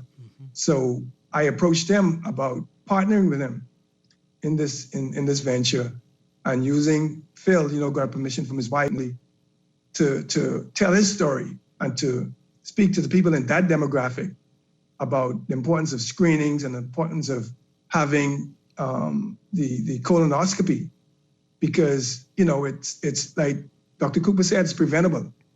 And I'm sure if Phil had any inkling that anything was there, he would still be here today. But unfortunately, in his case, it was genetic. There was a genetic trait, and he had no idea, and nobody else did either. Right. So Are you? Go ahead. Are you finding that persons are aware of their family's medical gonna history? ask the Because same thing. people tend to keep health issues confidential. A lot of private. secrecy around here. Yeah. Do people know that their family members had colon cancer or any type of cancers at all? Are people talking? Well, I Dr. Cooper can speak more to that, but how, especially with Bahamian men, you know how we are. There's nothing wrong. Nothing is ever wrong. And there's a stigma from because after I had everybody that would listen, especially males, I would tell them about it. Because honestly, the toughest part about having a colonoscopy to me was trying to drink all that solution to clear the colon in order for them to do it. Right. Because I knew nothing. There was no side effects. I didn't even know what they did. When they came out, there was no difference other than the fact that they had completed the procedure. But there's a stigma that goes along with it in these guys' minds that, I ain't let nobody do this, so I ain't let nobody do that. And obviously, most of them have never, experienced somebody going through that. And, for a half-hour procedure that can save your life, it just makes sense. And I speak to anybody that would listen to go and have it done. Yeah. It's like you said, it's a small investment every couple of years, but it pays big dividends. Even if they find something, they can find it early and get rid of it and you'll be fine. But I encourage everybody, and that's why we partnered with Dr. Cooper, because we're gonna push this. And as a matter of fact, our season is gonna start this Sunday, very emotional for the ladies, but our whole season is dedicated to his memory and the fight that he put up, and that's going to drive us this season. Dr. Cooper, if you do find something, let's talk about that. The getting over that, the recovery rate. What is that like at this time? So, when we do screening is intended for people who are asymptomatic. And chances are that if we do find something on a screening procedure, you have no issues, you're being referred because you reached the age of 45 or you've had some relatives diagnosed with colon cancer and your doctor says, look, you should have this done. Chances are if we do find something, it's going to be something small. And if you have a polyp, we can remove that in minutes, literally. No cutting on the outside, no pain, you remove the polyp and you move on. If we do find colon cancer, it'll probably be very early. You may require surgery and some chemotherapy. But even in its early stages, the treatment for colon cancer, curative. We can cure these people and they can go on and live productive lives. It's only when we find people at stage 3 and stage 4 where we're talking more about survival as opposed to a cure. And so if we find these things early, if we find polyps early, which is the purpose of having a colonoscopy, you can have these polyps removed at the same time and go on for another 7 to 10 years without having to worry about that issue. All right. So make your final appeals to somebody out there who's like, this is a lot of money. This is a lot of money, but I want to do this. How do you convince somebody that this is essential? This is their life literally depends on this. Well, Dwight, my focus today is on colon cancer screening, but my focus in general is about health, general health. And if you're over the age of 40, man or woman, you should be seeing a doctor once a year just to check you out, make sure things are good. You've got people that have end up having a stroke, develop kidney failure on dialysis. You have people that have diabetes, they don't know. You have people who have both, and they don't know. And if your physician is seeing you on a regular basis, when it comes time, when you get to that screening age, and not just for colon cancer, if you're a woman, you should be getting mammograms. I mentioned the 5th highest rate of breast cancer in the world. And everybody listening to you probably knows someone who was diagnosed with breast cancer. Prostate cancer is similar. But if you have a physician who is seeing you on a regular basis, they will refer you for some form of colon cancer screening when you reach the appropriate age, or if they ask you about your family history and there's a positive case of colon cancer, they may ask you to do it earlier. And it may just be at that time that you could only afford the stool test. And that's fine. And it's free. And you do that test and they may find blood or they may not. If they don't, you go back and you do it next year or the year after. If they do find some blood in the stool test, they'll refer you to Princess Margaret Hospital and you will get your colonoscopy. And you definitely won't have to pay a lot of money for it. So I would like people, if there's one takeaway that I would like people to get, it's to be proactive about your health, not just in the area of a colonoscopy for colon cancer screening, but in every aspect, and that will include colon cancer screening. If you cannot afford the colonoscopy privately, at least get the other tests done. Yeah. It's available, it's inexpensive, and it still works. So that would be my final point. And as you say, there are, for this month, the Colorectal Cancer Awareness Month, specials, reduced rates for the colonoscopy going on right now. Right? Yes, Dwight, that's correct. There is a special rate going on right now. We've actually extended it until the 2nd week of April as well, because we've been getting really good response. People are getting this thing done. And every year, people are now more sensitive to cancer. I know, breast cancer has lots of events associated with breast cancer awareness and with Susan G. Komen and our local organizations. Women are doing this thing. And so we wanted to make sure that colon cancer doesn't get left out. So we're getting that response that we want. And so we want people to take advantage of it. Yeah. Are we compiling? Are we compiling the statistics, like to know how many persons died last year from colon cancer? Well, every year I try to get the statistics from our local hospitals with the number of cases that have been diagnosed, the hospitals and then the centers where we do colonoscopy. Mm-hmm. Getting death rates may be a little harder. We now have a national cancer registry. And by law, there are some responsibilities or some requirements that physicians report new cases of cancer, all cancers, and colon cancer is included in that. So I can't tell you exactly how many people actually die from colon cancer every year, but certainly as the cancer registry is starting more, we will have that information. We're running out of time. There's a question that just came in, though. Somebody's asking, we've seen the ads for it. I think it's called Cologuard. What exactly is that? Is that a substitute for a colonoscopy, or what is that? And is that offered here? So Cologuard is a genetic test. It's a DNA test that's performed on stool. Cologuard is a colon cancer detection test. So if you have colon cancer and it's early and you don't have these severe symptoms, which would be unexplained abdominal pain or blood in the stool or unintentional weight loss, a significant change in your bowel habits, Cologuard can detect colon cancer very early. It's a detection test. A colonoscopy and the stool test, these are cancer prevention tests. And so while people may want to do Cologuard because it's quick, it's simple, I think you could buy it in a pharmacy, it will only detect cancer, hopefully early enough so that we can do something stage 3 or stage 4. But the preference should be a colon cancer prevention test. And that's where the colonoscopy comes in. That's where the stool test comes in. And then there's even something called a virtual colonoscopy, Dwight. So it's a scan, like a regular CAT scan that's performed. It takes probably 15, 20 minutes. And it looks at your colon to see if there are any of these polyps. Yeah. Now, while this test is appropriate in many settings, the person should be aware that if there's something abnormal on that scan, if they do identify a polyp, the polyp cannot be removed during the scan. So then they'll have to refer you for a regular colonoscopy to remove that polyp. Okay. So, but it is a form, it's an option for people who are terrified of the sedation or people who have heart issues or lung issues that may prevent them from having a colonoscopy, an actual procedure.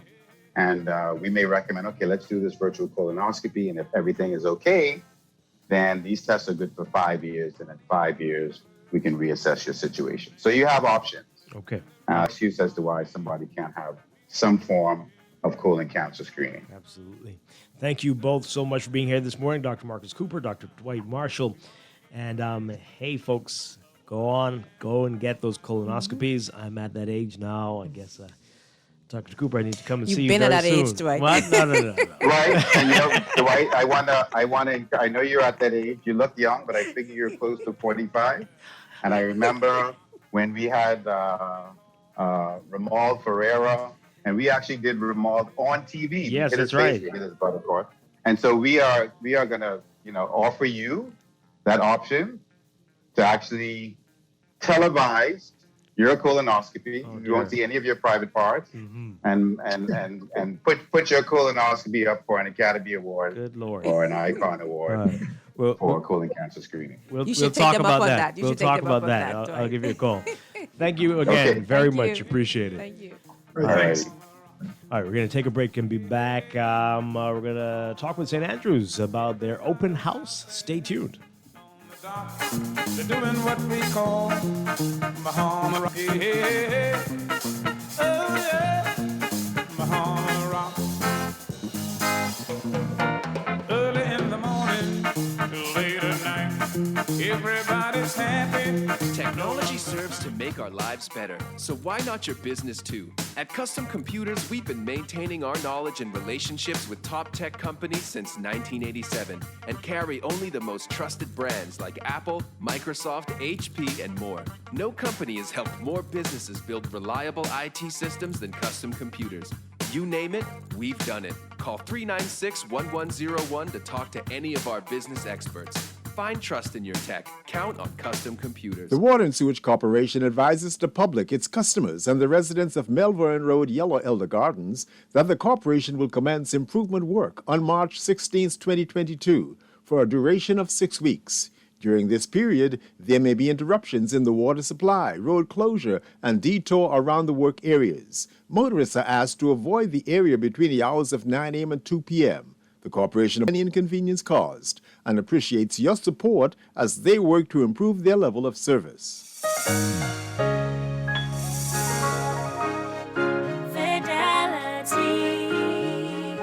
We're good for you. We know how important collecting your money can be to the success of your business. Start your relationship with Fidelity today so that we can show you the many options available to you with our merchant services. From click and pay options online to merchant terminals and e-commerce options. We're here to help your business succeed. For more details, speak to one of our business development officers at 356-7764 in Nassau or 352-6676 in Freeport. Visit our website at fidelitygroup.com or visit any of our branches.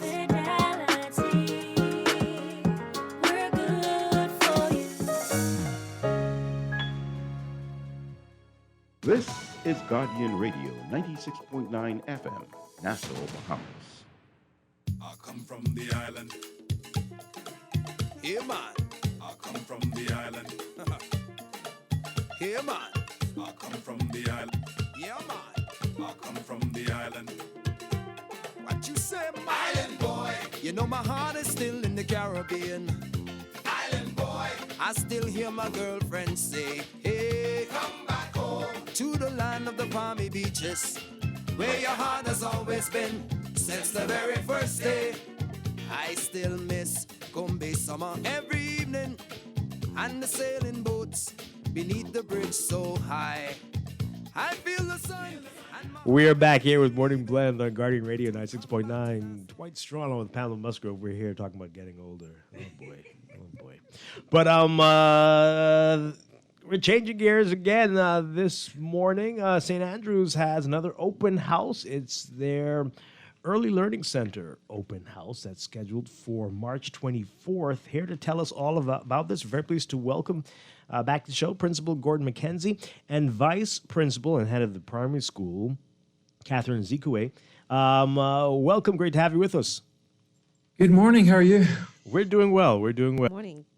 All right, so this is exciting. Tell us about this and why you feel that this is important to have another open house and for the ELC. Yeah, we have a wonderful early learning facility here at St. Andrews. We've got a lovely, modern, purpose-built, separate facility to the main part of the school with large classrooms and lovely play areas and gardens. It's a lovely place for children to be and to learn. But of course, it's the first step on our journey, really. And so once the students get into our pre-kindergarten classes, they're already learning in the International Baccalaureate Primary Years program. And that's an inquiry-based curriculum framework that they follow all the way through the primary school. And then it prepares them for the International Baccalaureate Diploma that our students take pre-college once they're finished their GCSEs. So it's a fantastic way to ensure that your children really are making the best possible start on their educational journey when they're as young and as influential and as moldable. There's some different theories on how early learning should take place, the form this should take. And some people really go hard with teaching the basics and learning to read and phonics and all of that, but others take a more casual approach, emphasizing play. Let's talk more about what St. Andrews does and why you feel that is better than some of the other methods out there. I think I'll let Mrs. Ezekwe talk a little bit to that as the head of the primary school. All right, wonderful. Are you there? Or maybe your mic is muted. Oh boy, we're hearing something, but not hearing. No, it seems like we perhaps have an issue there, but I can still talk to that. I mean, we've got a lovely balance here, I think. I love spending time down in the Early Learning Centre, and the children are learning. There's down there with them. I like to go down and visit and just kind of marvel at the organisation that's on show there. The students are organised into differentiated learning centres. They all have their own activities. They rotate between them. And the teacher spends time with the students who need it most, moving around between them to make sure they've all got what they need. But they have a lot of fun. So we have specialists who work with them. The children still do PE lessons. They still get to go swimming in our pool. They still begin to learn other languages, to do performing arts and song and dance and things like that. And that's the lovely thing about the Primary Years program. It is a framework. So it allows us to choose what they learn. Really, the idea of the Primary Years program is that it's inquiry-based. So the approach is how they learn. That's what we're choosing with that program. Learning through inquiry, asking a lot of questions, really just exploring the ideas. So to go back to your point about kind of hammering the basics, we give them the real foundation there. So they're learning about really recognizing letters and sounds and starting to write. I was down there just a couple of weeks ago, and they were learning about shapes. This would have been in pre-kindergarten 2. So these students are 3.5, 4 years old, and they were cutting out some shapes, and some of them were telling me what a square was and what a triangle was. Mm-hmm. And then one of the other students said, and this is a trapezoid. Which oh, wow. I was like, taken aback by. And then another student came right up on their shoulder and said, no, I have a trapezoid too. So they're being challenged down there, you know. And the great thing is it provides the opportunity for those who are ready for more to get that. Yeah. So they're not spending all of their time on the kind of traditional 3 Rs.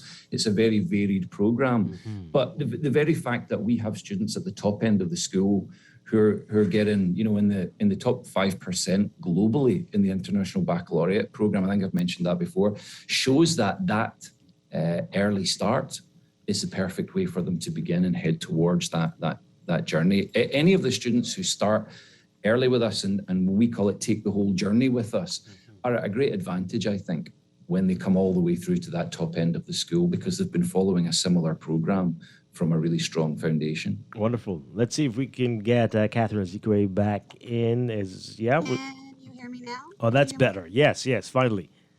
Hi, sorry about that. Technical difficulties. Thank you for having us on this morning. Just following up to what Mr. McKenzie says, we really have a holistic learning experience. So as you mentioned, you know, some schools go really hard with the academics, but we have a very balanced approach. We definitely believe the kids need to not only have the academic, but also the social emotional learning, their physical development with their fine and gross motor skills, and also their cognitive development. So our program encompasses all of that and make sure that we teach the child that we have. And every child learns differently and comes in at different stages. And I think that's really what sets our program apart from other schools on the island. Mm-hmm. Sounds wonderful. How many years is it in total for the ELC? 3 years. So we have our preschool, which starts at 2.5, and we have rolling admission throughout the year. So as long as your child turns 2.5 up to January, you can join our preschool program. And then we have our pre-kindergarten 1 program, which is for 3 and 4-year-olds. And then our pre-kindergarten 2 program, which is for 4 and 5-year-olds. All right. And how many students can you take? What's the maximum number that you can accommodate? So we do pride ourselves on small class sizes. Our maximum class size would be 20, but especially in our preschool, we like to keep the numbers closer to around 10. Okay. All right. Wonderful stuff. All right. So what are the open house? What can we expect on March 24th? So yeah, starting at 10 a.m., we're going to have an information session where you'll hear from myself, our PYP coordinator, Ms. Vashni Carey, parents. We really think our parent testimonials will, you know, help sell the school. We have happy parents here, and they can give their feedback on how the experience is for them on the parent side. Then at 10:30, we're going to have a campus tour our ELC classrooms, talk to the teachers down there, and then we'll have an observed playtime. We'll have some centers and activities set up for the students that come along, and we will watch them play and interact, and they'll get a feel for the experience of the ELC at St. Andrews. All right. What are some of the dates that people need to keep in mind?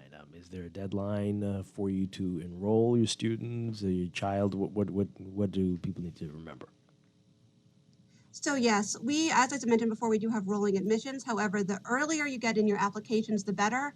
All of our application information can be found on our school website, and you can apply completely online.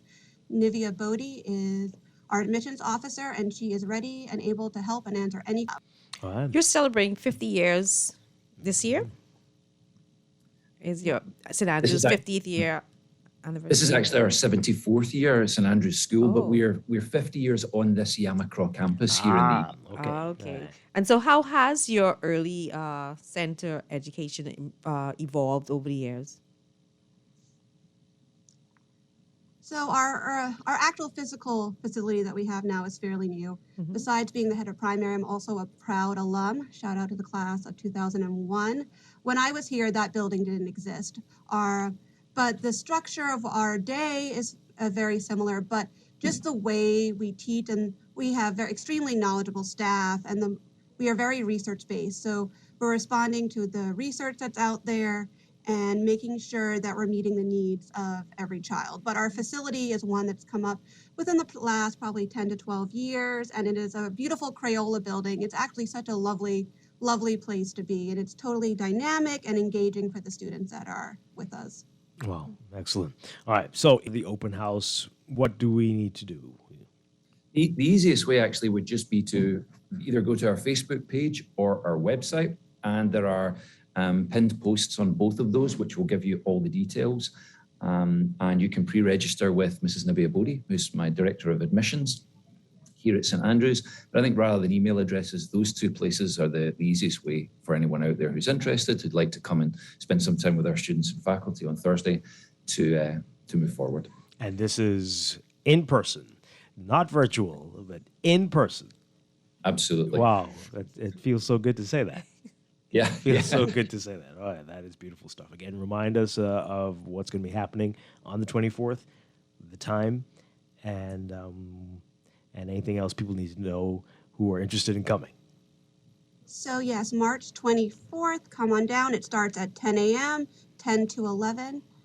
And we look forward to seeing as many of anyone who's interested to come and join us. All right, wonderful stuff. You've made it sound very exciting. Pam and I think we almost want to go back to school. Thank you both so much for talking with us this morning, Catherine Ezekwe and Gordon McKenzie with St. Andrews School.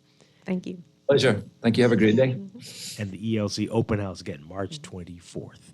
All right, we're going to take a break for news. When we come back, Morning Blend Business, we're going to be talking about the royal visit, what you need to know, all the details, right after this. Stay with us. This is Morning Blend on Guardian Radio 96.9.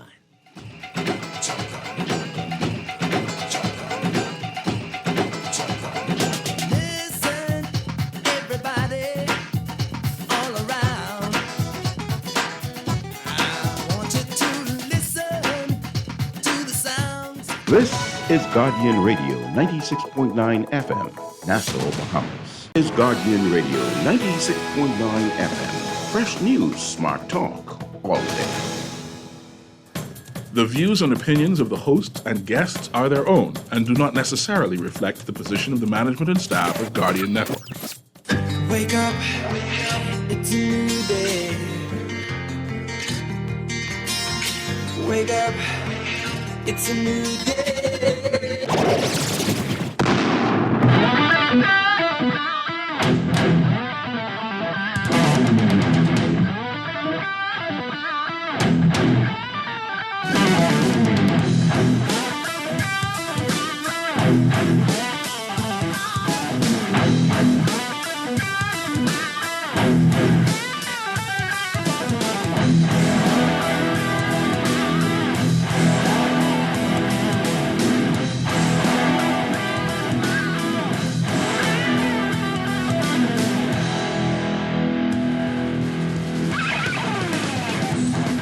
Welcome to Morning Blend Business on this Monday, March 21st, 2022. Welcome back to our Morning Blend listeners. Once again, I'm Dwight Strachan along with Pamela Musgrove.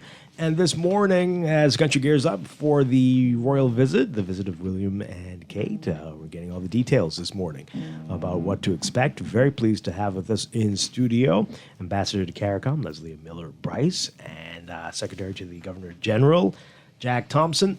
Great to have you with us. Good morning. Good morning. Welcome to the show. Good morning. Good morning. Good morning.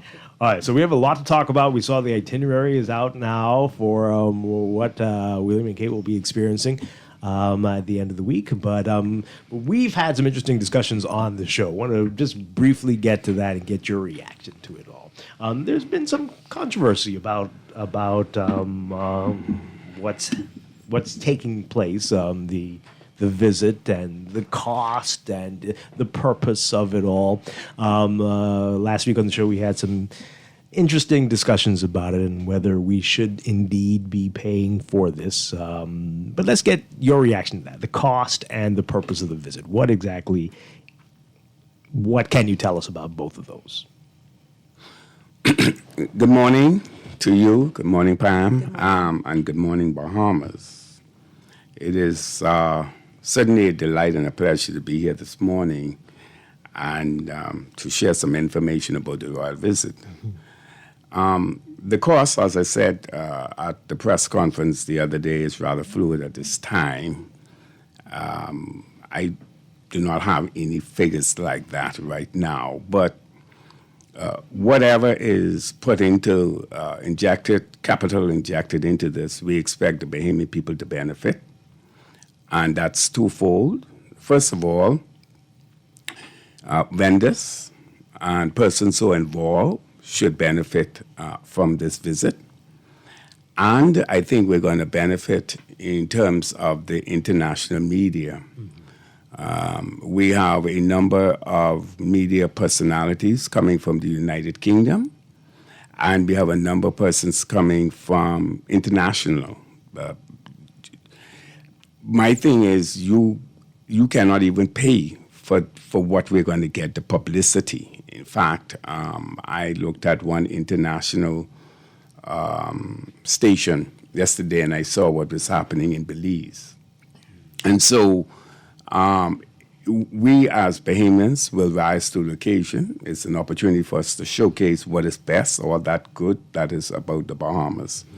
And so I think we're going to... having protests in Belize about this. Yeah, you can look at that part, but I also saw in Belize where there was such, the Duke and Duchess were dancing and having fun and drinking coconut water. It depends on what the narrative is you put out there. And so, so that is my point on that. Yeah. Leslie Miller Brights, what do you say about it? The people who are saying that should we be putting, they've got so much money, so much wealth, should we be paying for this, our challenge to the little country here? We call ourselves a little country, but when you look on the scale of other countries, we are a very rich nation under the Commonwealth. We also have to remember that the British are our friends and our allies, and anytime our country has a natural disaster or we're in crisis, the British Navy ship pulls up and they bring thousands and thousands of dollars of resources to help our people and to help our communities and to assist us with rebuilding. And we cannot forget that, right? And so they are gracing our shores, and as our guests, we have to host them. And that's just what it is. But we are under the Queen's rule. As for me, I swore to the Queen when I was sworn in as a member of Parliament. And that's simply what it is. That's how our country, that's just what it is in our country. And so we just have to respect what it is. What is the purpose of the visit? You said it's multiple reasons, but what's the main purpose for the visit? The main purpose of the visit, Her Majesty the Queen Elizabeth has asked that the Duchess, Duke and Duchess, represent her in this year of her Platinum Jubilee. Queen Elizabeth II is the longest-serving monarch to serve 70 years this year. And so in commemoration of her Platinum Jubilee, she's asked the Duke and Duchess to make the rounds for her, to thank the Commonwealth countries for their support over the years, and to express her deep and sincere congratulations to these countries for the love, the affection, and the support over the years. Yeah. We saw an article that said that this has also got another purpose, but to encourage countries to stay in the Commonwealth and not do what Barbados did by becoming a republic, although they're still part of the Commonwealth. Is that possible? Is that part of it as well, or what can we say about that? We can't really speak to what their purpose is. But once again, it just speaks to the narrative. You know, everybody just has a different conclusion in their mind. But as they come here, we just have to welcome them with open arms. So we can't say what their purpose is.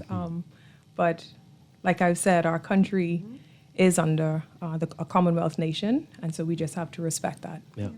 So what are some of the benefits from being in the Commonwealth?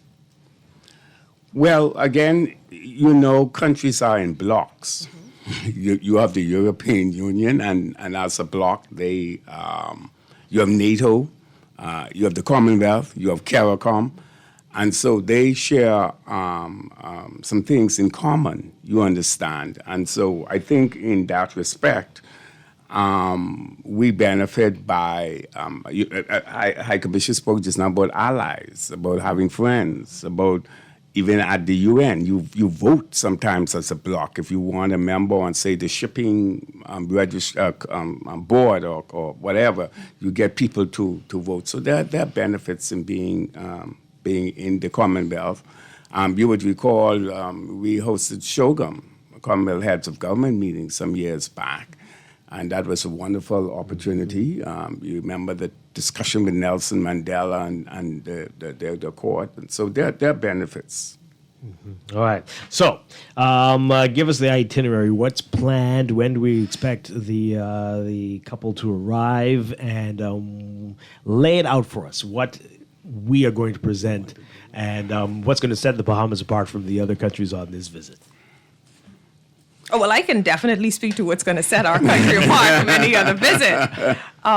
We are truly excited just to be able to showcase our people, our culture, our spirit, our pride, and our excellence.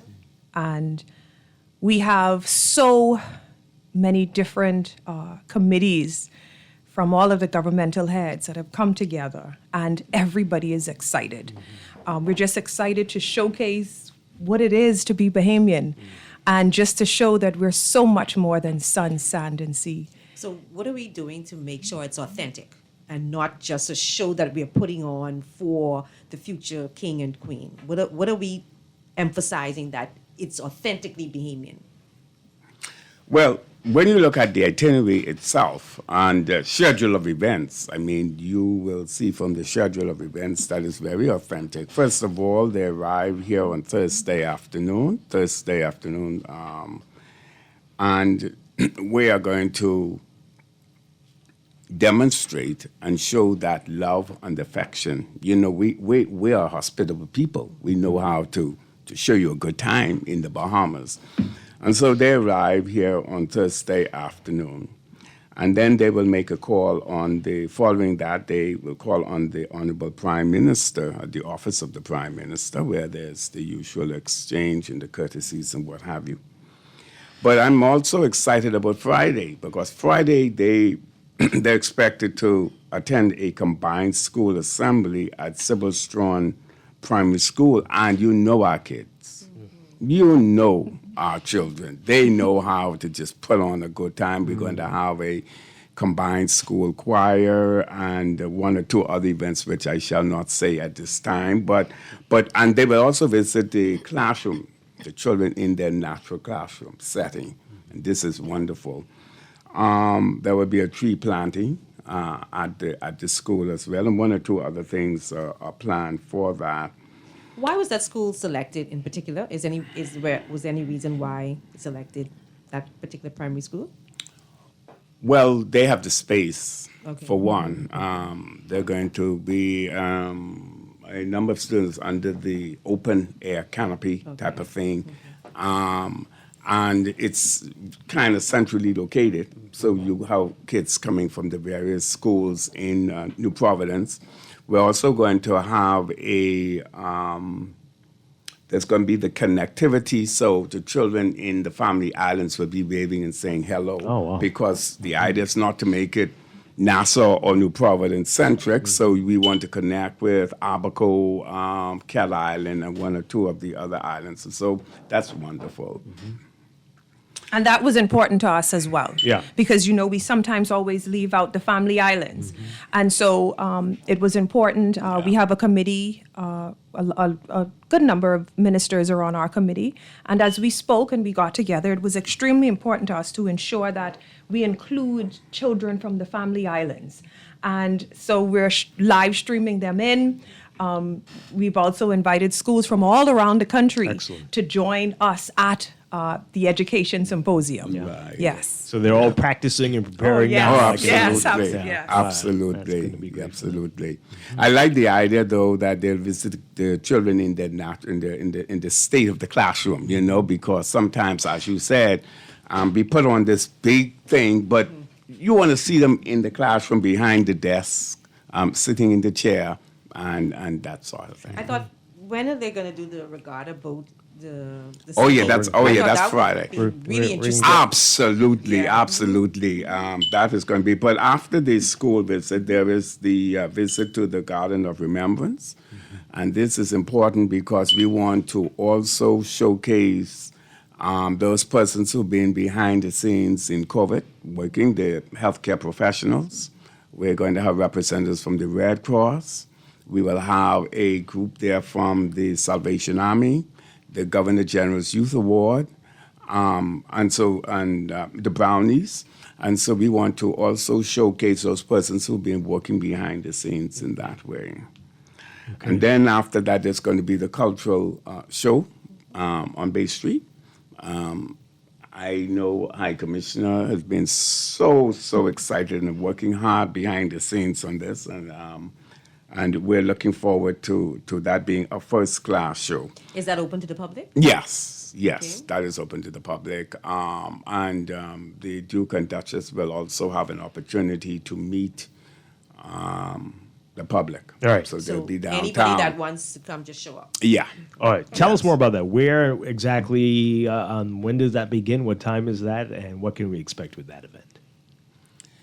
That event is going to begin shortly after the visit in the cenotaph.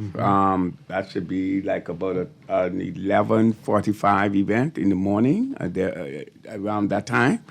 And we want as many Bahamians to come downtown. There is the police band. There is the Junkanoo rush out. This perhaps will be the first time we have Junkanoo in this fashion since the pandemic. So we're looking forward to it. Yeah. That's going to be spectacular. Yeah. A number of groups will be singing. So this is the concert is that the one? Okay. Yeah. No, it's not the concert. Yeah. The concert is on Montague. Okay, so the mixing thing. Okay, so yeah.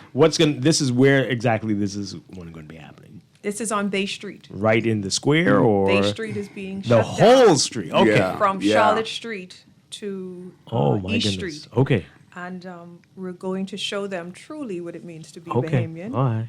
And the Junkanooers are excited. They're ready. As P.S. Thompson said, they have not been to Bay Street in 2 years, and so they all are. the pent-up energy will be there. Will be released. Yeah. Yes. Right. So you have any particular group, or the Junkanooers are coming together from various groups? They're coming together. Yes. They're coming together. They're coming together as a group. All of them. Saxons, Valley Boys, music makers, one family, all of them will be out there. Yeah. All right. So if people want to be a part of this, what do they need to do? Anything special, or you just show up, or how does They it work? don't really have to do anything special other than try to get there a bit early. Yeah. The Royal Bahamas Police Force has already discussed and put out there that there will be road closures. Right. And so we just have to be, just have that as a warning. But other than that, you just show up. Yeah. I liken it to a beat retreat. You remember they normally have this beat retreat on Bay Street from time to time, and so it's going to be similar to that, where you just show up, you try to get your space so you can see what's happening, and you can be a part of it. Right. All right. Okay. That Will sounds the police good. be there to prevent protest?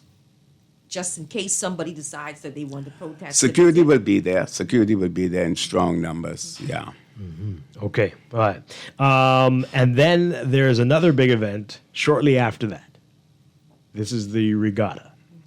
All right. So let's talk about that. And the decision for the regatta. What was behind that? Or what's the thinking behind that?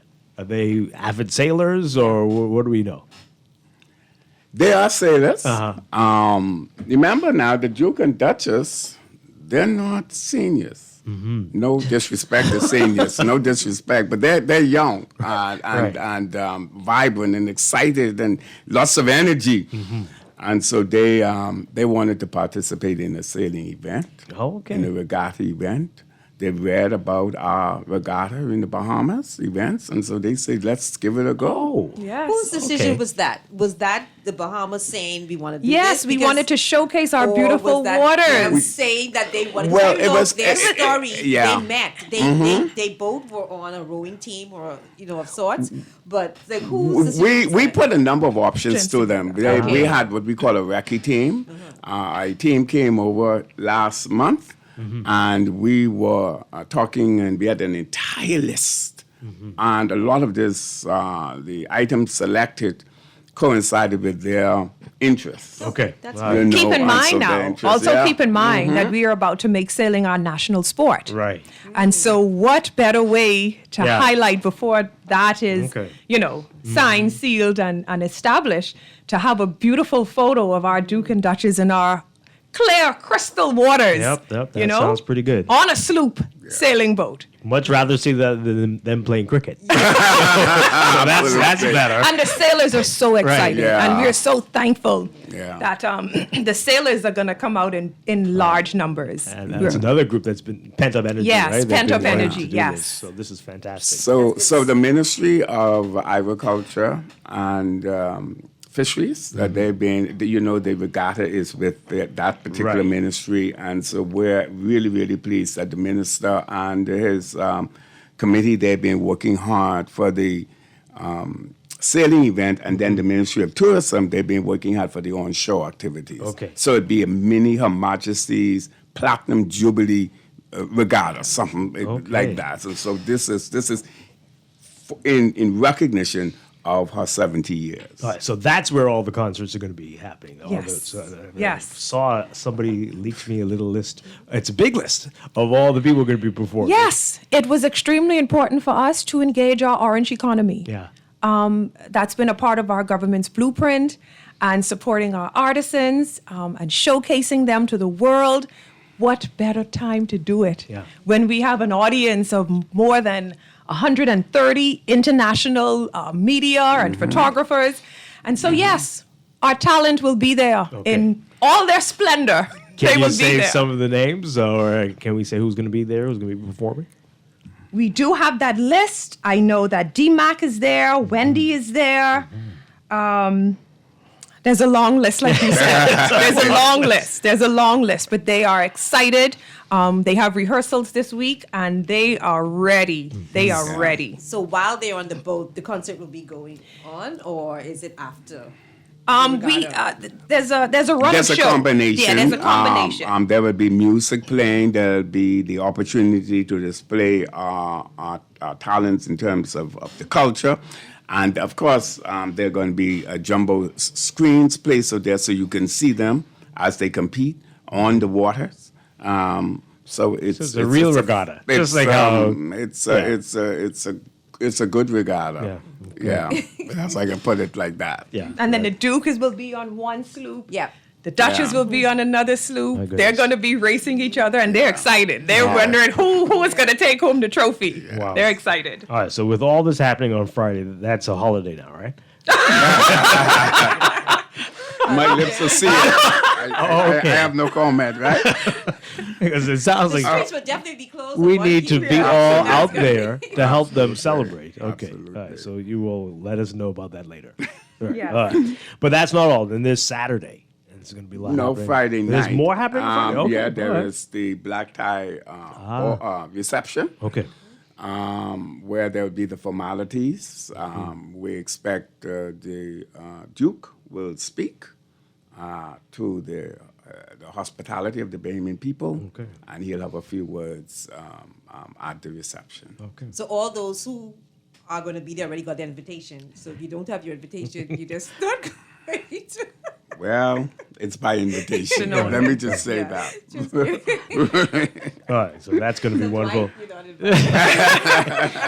So that's going to be a long day for them, but that's wonderful. They're going to have a great time. Not a Yeah. moment to be dull or bored or anything. They're just going to keep going Lots and of going, excitement. going. Yes. Lots of Well, this excitement. is an opportunity for us as a country. I mean, when do you have? It's not every day you have the royal family visiting your country like this. We were able to date back to April 1959 when we had a visit by the Duke of Edinburgh as part of the World Tour. And then we went back to 64 when he came to the Bahamas. In 66, visit of Her Majesty and the Duke as part of the Caribbean tour. And then in March 8th, and then you have 73 and 75 and 77 and 85 and 87 and 89, 94, 96. So there's been a number of visits to the Bahamas by the royal family. And so this year is a special year in that it's the 70th year of Her Majesty's reign. Absolutely. All right. So, Saturday, another big day. Let's talk about that. What's going to be happening? Going to be doing quite a bit of traveling. Again, this is an opportunity to showcase the islands of the Bahamas. Again, we are fortunate in the fact that we're an archipelagic nation. Everything is not just New Province. So they travel to Abaco on Saturday. And once on the island of Abaco, pardon me, they will visit the church that's being ravaged by the hurricane. We have the membership of the church. Some of the members will be in the church, which is under construction, and they will have this discussion. Again, we talk about climate change, and they're very concerned about that. That's a discussion unto itself. And so they will visit there. And then after that, they will go to the Wall of Remembrance, Garden of Remembrance, where the Duchess will lay a wreath in memory and in recognition of those lives that have been lost as a result of Dorian in September of 2019. Following that, they go to the fish fry, which is also there, and they will have a demonstration on how to prepare the conch salad. Oh, my. Oh, okay. Yeah. Scorched conch and conch salad. Conch salad. Yes, we're going to do a full demonstration. It's important for us to show that's a part of our culture, you know? Absolutely. It was also extremely important for us to travel to Grand Bahama and Abaco as we discuss climate change. Our government just recently attended COP26 in Glasgow, and climate change is definitely was top of that conversation. Right. And so it's important for us to take them to those islands and for the international press just to see the destruction and the devastation that hurricanes are bringing to our beautiful shores. Yeah. And so, it's just to bring it really to reality and for them to see firsthand what our people go through, the pain, the suffering, and the destruction. Yeah, very important. All right, so that's Abaco, and then Grand Bahama, as you mentioned, and some exciting things going to be happening there. Well, with Grand Bahama, where is the children's home, the Duchess is very interested in young kids and children who find themselves in the children's home like this. And so we went there as part of the recce team, and let me tell you, that is going to be very impressive, very impressive tour. And following that, there is Coral Vita, where they will tour the lab and see what's going on there. All right, so talk about that, because people might know they got some coverage, but some aren't aware of the connection here and what exactly happened and why it's important for them to go to Coral Vita.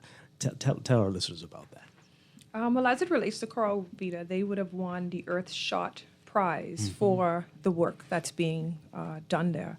And I must say that was my first visit, and honestly, my first time hearing about Coral Vita.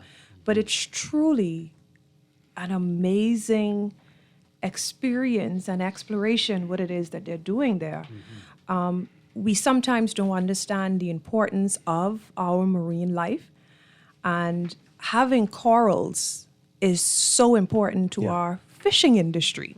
We have persons that travel from all around the world to come to our beautiful waters and take part in sport fishing.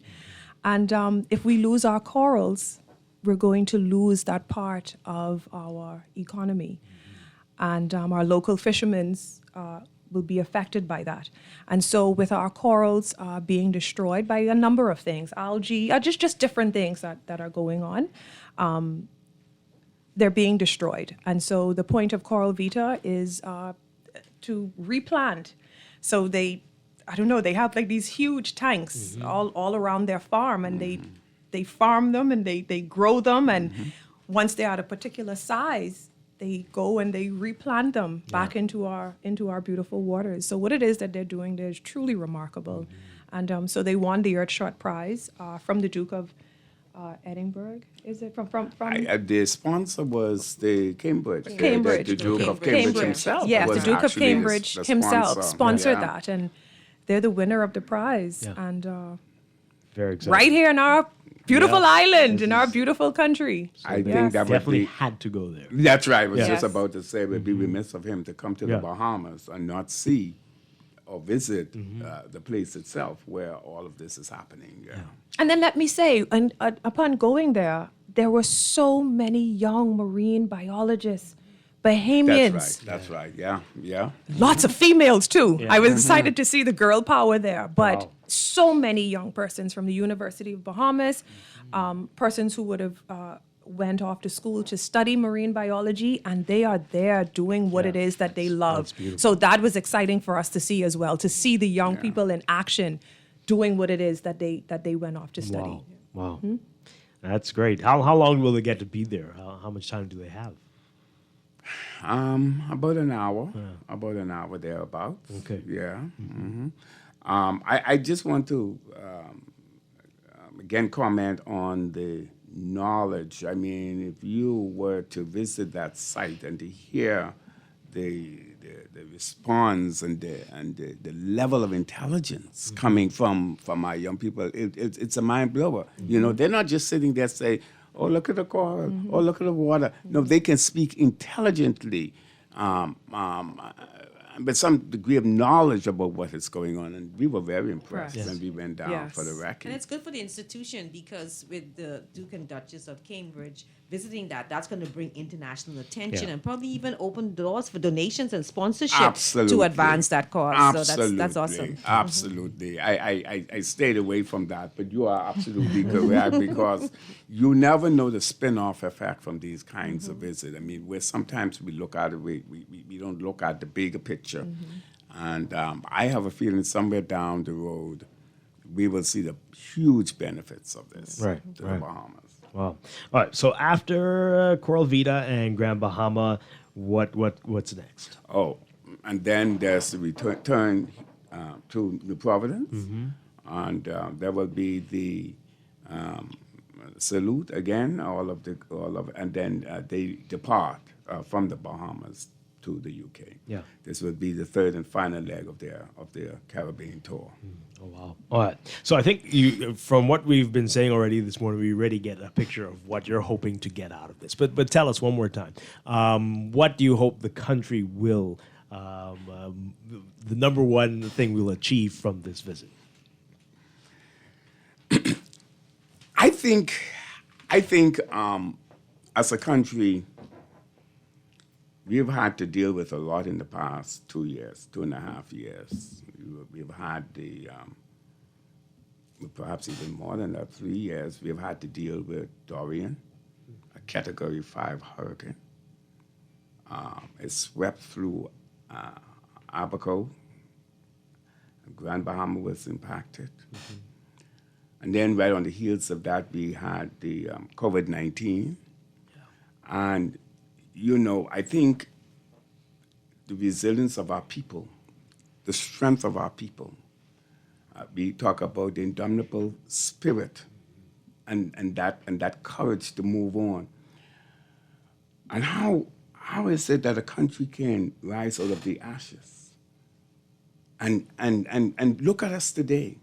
Look at what's happening in our country. Look at the spirit of our people. We still can carry a smile on our faces in spite of what we have come through.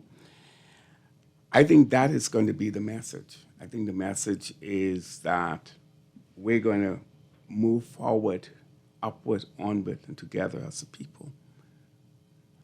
But we're going to showcase the Bahamas. The Bahamas is going to be on the stage, the international stage. We see the Bahamas in its fine form. And a lot of times, a country like ours is apparently is hidden. You understand. You don't see all of this, but now we have the stage. We're on the stage. The curtain is now open. And now you have the stage. Take it. Show the world what we're all about. Maybe there are some younger persons who really don't care about the monarch or the Duke or Duchess of Cambridge. What do you say to encourage them to come out and show support during this time? If it's one thing that we have to remember, every place that we are going to on this visit, every event that the Duke and Duchess is taking part in is going to be showcased around the world. This is a major opportunity for our country, and we're seizing the moment. We're seizing the moment to show exactly what P.S. Thompson has said, the resilience of our people, the beauty of our country, the welcoming attitude of our people. We are hospitable. Whether, we want to try to stray away from that or not, that is who we are. And this is an opportunity just for us to also showcase our artisans and to show the world the talent and the creativity that is stored in this beautiful little country, the jewel of the Caribbean, the jewel of the world is what we call it. And, sometimes we forget. I always refer back to when man first went to the moon and he looked back on planet Earth. And there were two things he saw: the Great Wall of China and the beautiful crystal waters of the Bahamas. And we're going to showcase everything that's important to our country that God has blessed us with. And so we're excited. We are truly excited. And we have to look at this visit as an opportunity, simply an opportunity. And we will do everything that we can to promote our country. We're getting some great questions here from our listeners. People saying on Friday, should we all be wearing the same T-shirts or at least the same colors? Bahamian T-shirts, yes. 242. Let's wear our shirts. Yes, let's show our Bahamian pride. Yes, let's do that. Absolutely, let's do that. That sounds like a plan there. All right, and again, so with the event at Montague, I guess parking will be an issue, and the road closures. But what's the best way to get there? What do you do? Get there early? How does this work? I don't think it's any different from any regatta that we host out there at Montague. Bahamians come to regatta in large numbers, and so I think they're accustomed as to where to park. It's not going to be where the police are going to tell you don't come this way or don't come that way. I think the difference may be this is on a Friday, right? Yeah. And so those buildings will be occupied with workers. Normally, when regattas are on a Saturday, they're empty, and so you can park in the yard. That's why we're saying it's going to be a holiday, right? Back to this. We're going to push that. We're going to push that. Just say it and deal with the consequences later. You can say some things I can't. Oh, okay. No. We expect that police will be there in strong numbers. Where they have to divert traffic, there would be that. But the idea is to have a flow of traffic. But wherever you have regard to parking is an issue, isn't it? Yeah. I mean, wherever. Yeah. Even on the family islands, they tell you park down there and walk this way. Park over there. And people try to charge they you. Say, well, I said, park and just walk down, Yeah. Well, anyway, it's going to be fun. It's going to be a lot of fun. Yeah. All right. I got the excitement of how we want to showcase our orange economy for the Duke and the Duchess of Cambridge. When they leave, when is that on Sunday, what are we going to do to continue on this vein, to showcase what we have to the 7+ million tourists that came to our shores back in 2019? How are we going to keep this momentum up to continue to showcase the best of us? And for the others who may come as a result of this trip. Yeah. Well, I've been hearing a lot about the orange economy of late, and I think there is a plan by the government to continue to keep it up, as you said, and you are absolutely correct. it is not the idea to box it in for just the royals. And then after that, bam, it's flat. You are absolutely correct. And I'm sure that you will hear much more about the orange economy and the government's plan to continue to promote and to create this block, I call it, for the Bahamian people.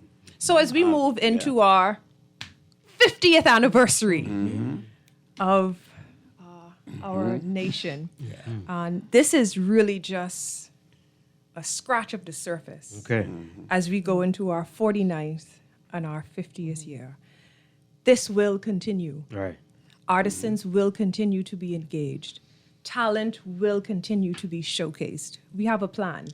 And the plan is to do just that. And I'm so happy that you asked that question, because many of the artists have been feeling discouraged, like, they've been overlooked. We have a plan for them, and we're excited to put that plan into action. Wow, It's okay. going to be action. That's what you're going to see from us. All right. And is this correct? We heard there might be more royals coming for the anniversary next year. Is that what's happening? Invitations have been sent out, Okay. and we have received some confirmations, but we can't speak to that just yet. Okay. But just know that it was important for us to do this right, because our 50th anniversary, we're not even going to be on a world stage. We're going to be on a universe stage. Wow. We're really going to have a lot going on. We've extended invitations to prime ministers from all around the world, and so it's going to be huge. And so this is just a little taste of what's to come. My goodness. Just a little taste. So the planning's already underway Yes. for that anniversary. I would think it's not only the royals who probably will be invited. I would think, as High Commissioner Price said, I would imagine there'll be prime ministers, presidents, a lot of people, because you only celebrate your 50th anniversary once as a country since the birth of our country in 1973. And so I anticipate and I expect next year it's going to be grand. Yeah. Grand. Big time. Okay. Big time next year. Wonderful. Looking forward to it. All right, so one more time, the big day is fast approaching for William and Kate to be here. What you'd say to the Bahamian people, whether they are on the edge of their seats or just like very blasé about it. But what would you say to the people? I think Bahamians are going to be proud. I'd like to say that. I think we're going to be pleased. We're going to be proud of the way we treat the royals and the way we treat visitors as a whole. I mean, this is what the Bahamas is all about. This is the Bahamas. And so there's going to be live viewing. And so those who are unable to make the events, the public events, they can, we have the local Live media streams, team, the believe. live stream, and they'll be working around the clock to make sure. So even if you are confined at home for whatever reason, you'll be able to view it on your television and various other platforms. Okay. This is wonderful stuff. Yes, and so ZNS is involved because it was important for us to take it throughout the nation. And so anyone in Inagua, Maguana, Cat Island, everybody can see what's happening here. So that was important for us as well. All right, so you just want to get it straight. So we know the regatta, the sailing's happening, the concerts, but there's going to be food and everything out there as well. Absolutely, that's right. Yeah. So the only thing we need to talk I know about. you want to That's a be big there. part of the You regatta. can't wait to come out. I can This see it. sounds You- great. Friday, as I say, I don't know how I'm gonna get any work done, but yeah, we're gonna be out there. All right, this is great. Thank you both so much for being with us this morning. Thank you. Thank you. Thank you both. so much for having us. Thank you. Thoroughly enjoyed it. Ambassador to CARICOM, Leslie Miller Bryce, and PS and Secretary to the Governor General, Jack Thompson. Thank you so much. Thank you. We're going to take a break and be back with more. This is Morning Blend Business on Guardian Radio 96.9.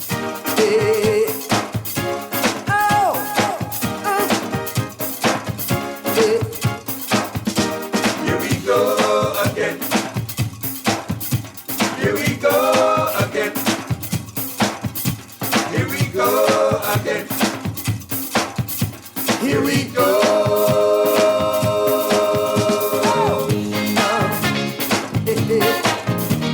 Come on down.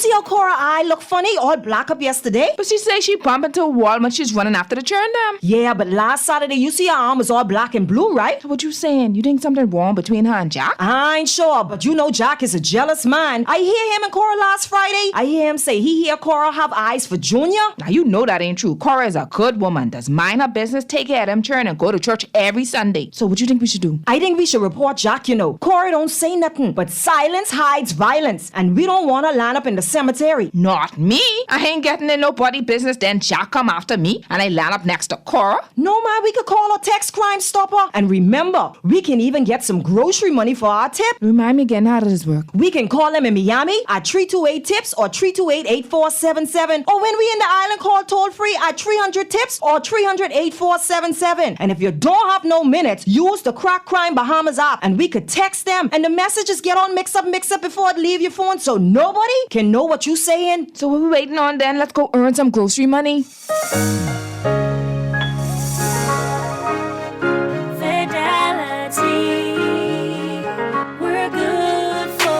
We know how important collecting your money can be to the success of your business. Start your relationship with Fidelity today so that we can show you the many options available to you with our merchant services. From click and pay options online to merchant terminals and e-commerce options. We're here to help your business succeed. For more details, speak to one of our business development officers at 356-7764 in Nassau or 352-6676 in Freeport. Visit our website at fidelitygroup.com or visit any of our branches.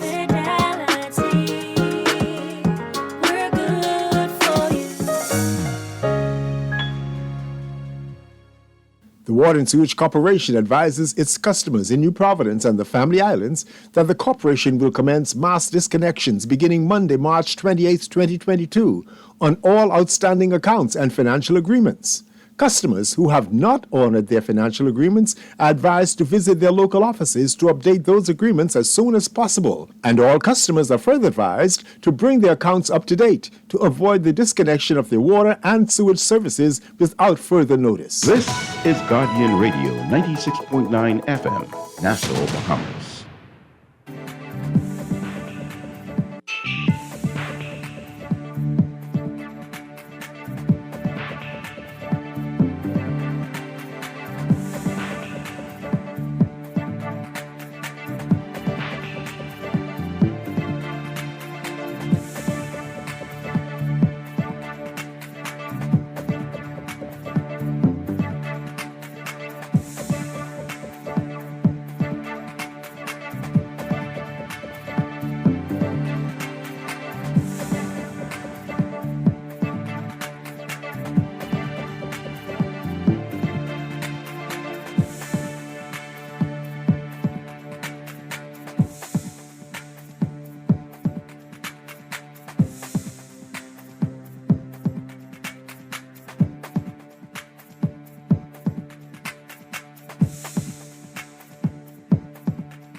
It's time for your morning business report brought to you by CFAL.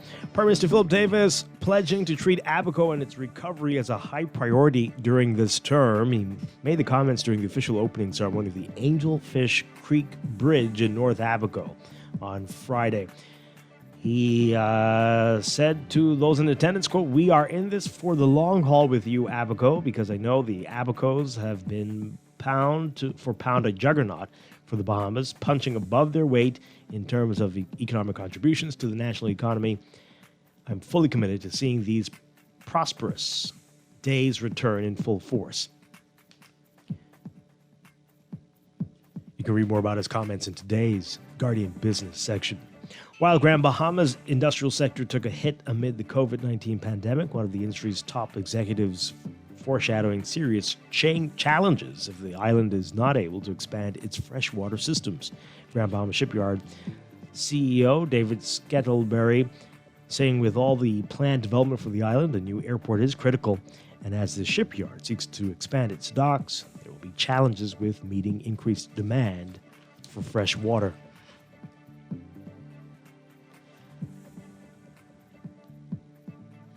And Doctors Hospital Chief Financial Officer Dennis DeVoe has vowed that the facility's new campus in Freeport, on schedule to be completed by the end of this year, will rival the Cayman Islands Health City. The company is investing upwards of $20 million on the new state-of-the-art facility. He says it's going to be the most sophisticated hospital that they intend to stand on, certainly in the Bahamas and perhaps in the Caribbean. He says Health City in the Cayman Islands might be a close second when it's all done. And the government clarifying they will only be covering some of the costs associated with this week's visit by the Duke and Duchess of Cambridge. There was public discourse last week after it was announced that the government would absorb the cost of the visit. A statement released yesterday revealing, quote, as is customary with royal visits, costs are shared between the sovereign grant, the host country, and the UK Foreign, Commonwealth, and Development Office. On this visit, the cost of travel to and from the Bahamas will be borne by the royal household. The Governor General's reception is being sponsored by a corporate donor, and accommodation costs for 2 nights will be borne by the government of the Bahamas. Other third-party costs for the cultural event will be paid to Bahamian artists, creative, and production talent. All other costs, security, domestic travel, etc., are the internal costs of various government ministries and agencies, and therefore will not require additional expenditure outside of existing budgets. Prince William, who is second in line for the British throne, and his wife, Kate Middleton, will be in the Bahamas from March 24th until March 26th to commemorate Queen Elizabeth's Platinum Jubilee. In your Market Watch, recapping trading on the BISX from Friday, your market movers, Bahamas Property Fund moving $2,000, closing at $6.05 unchanged. Commonwealth Bank Brewery moving $1,800, down 9 cents, closing at $7.90. Consolidated Water unchanged at $2.06. Emira Incorporated unchanged at $11.65. The BISX All Share Index closing at 2,250, down 1.20. That's your Market Watch. And that is your morning business report brought to you by CFAL, growing wealth for future generations. And tune in tonight to CFAL Talks right here on Guardian Radio at 6:30 p.m.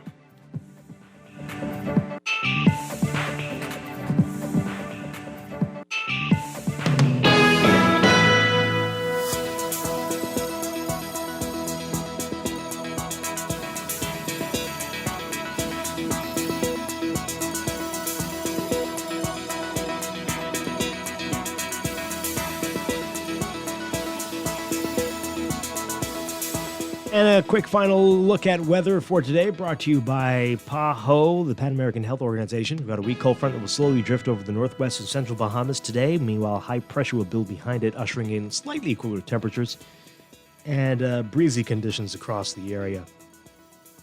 That front will slide eastwards into the Atlantic, stalling and weakening across the central islands by tomorrow. Meanwhile, a high-pressure system north of us will continue to generate brisk winds across the islands as it migrates eastwards through to midweek. So for tomorrow, variably cloudy, warm and breezy with a few isolated showers along the frontal boundary. Wednesday, partly sunny to sunny, very warm and breezy with a chance of a few isolated showers. That's your morning blend weather check brought to you by PAHO. Has it been 5 months since your second COVID-19 vaccine? Then don't forget your booster. Getting your COVID-19 vaccine and booster can prevent you missing important job opportunities and special occasions abroad. Don't wait until it's too late. Visit vax.gov.bs to book an appointment or simply walk into any of our locations.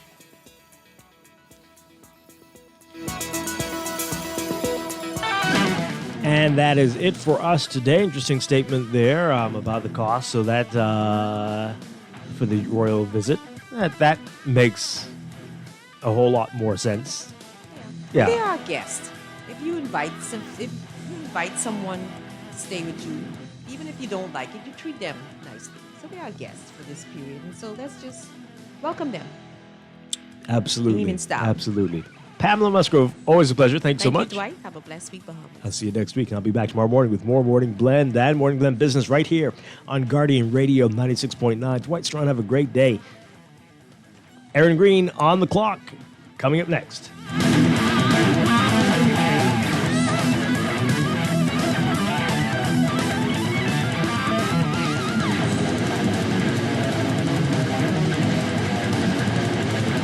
This is Guardian Radio 96.9 FM, Nassau, Bahamas.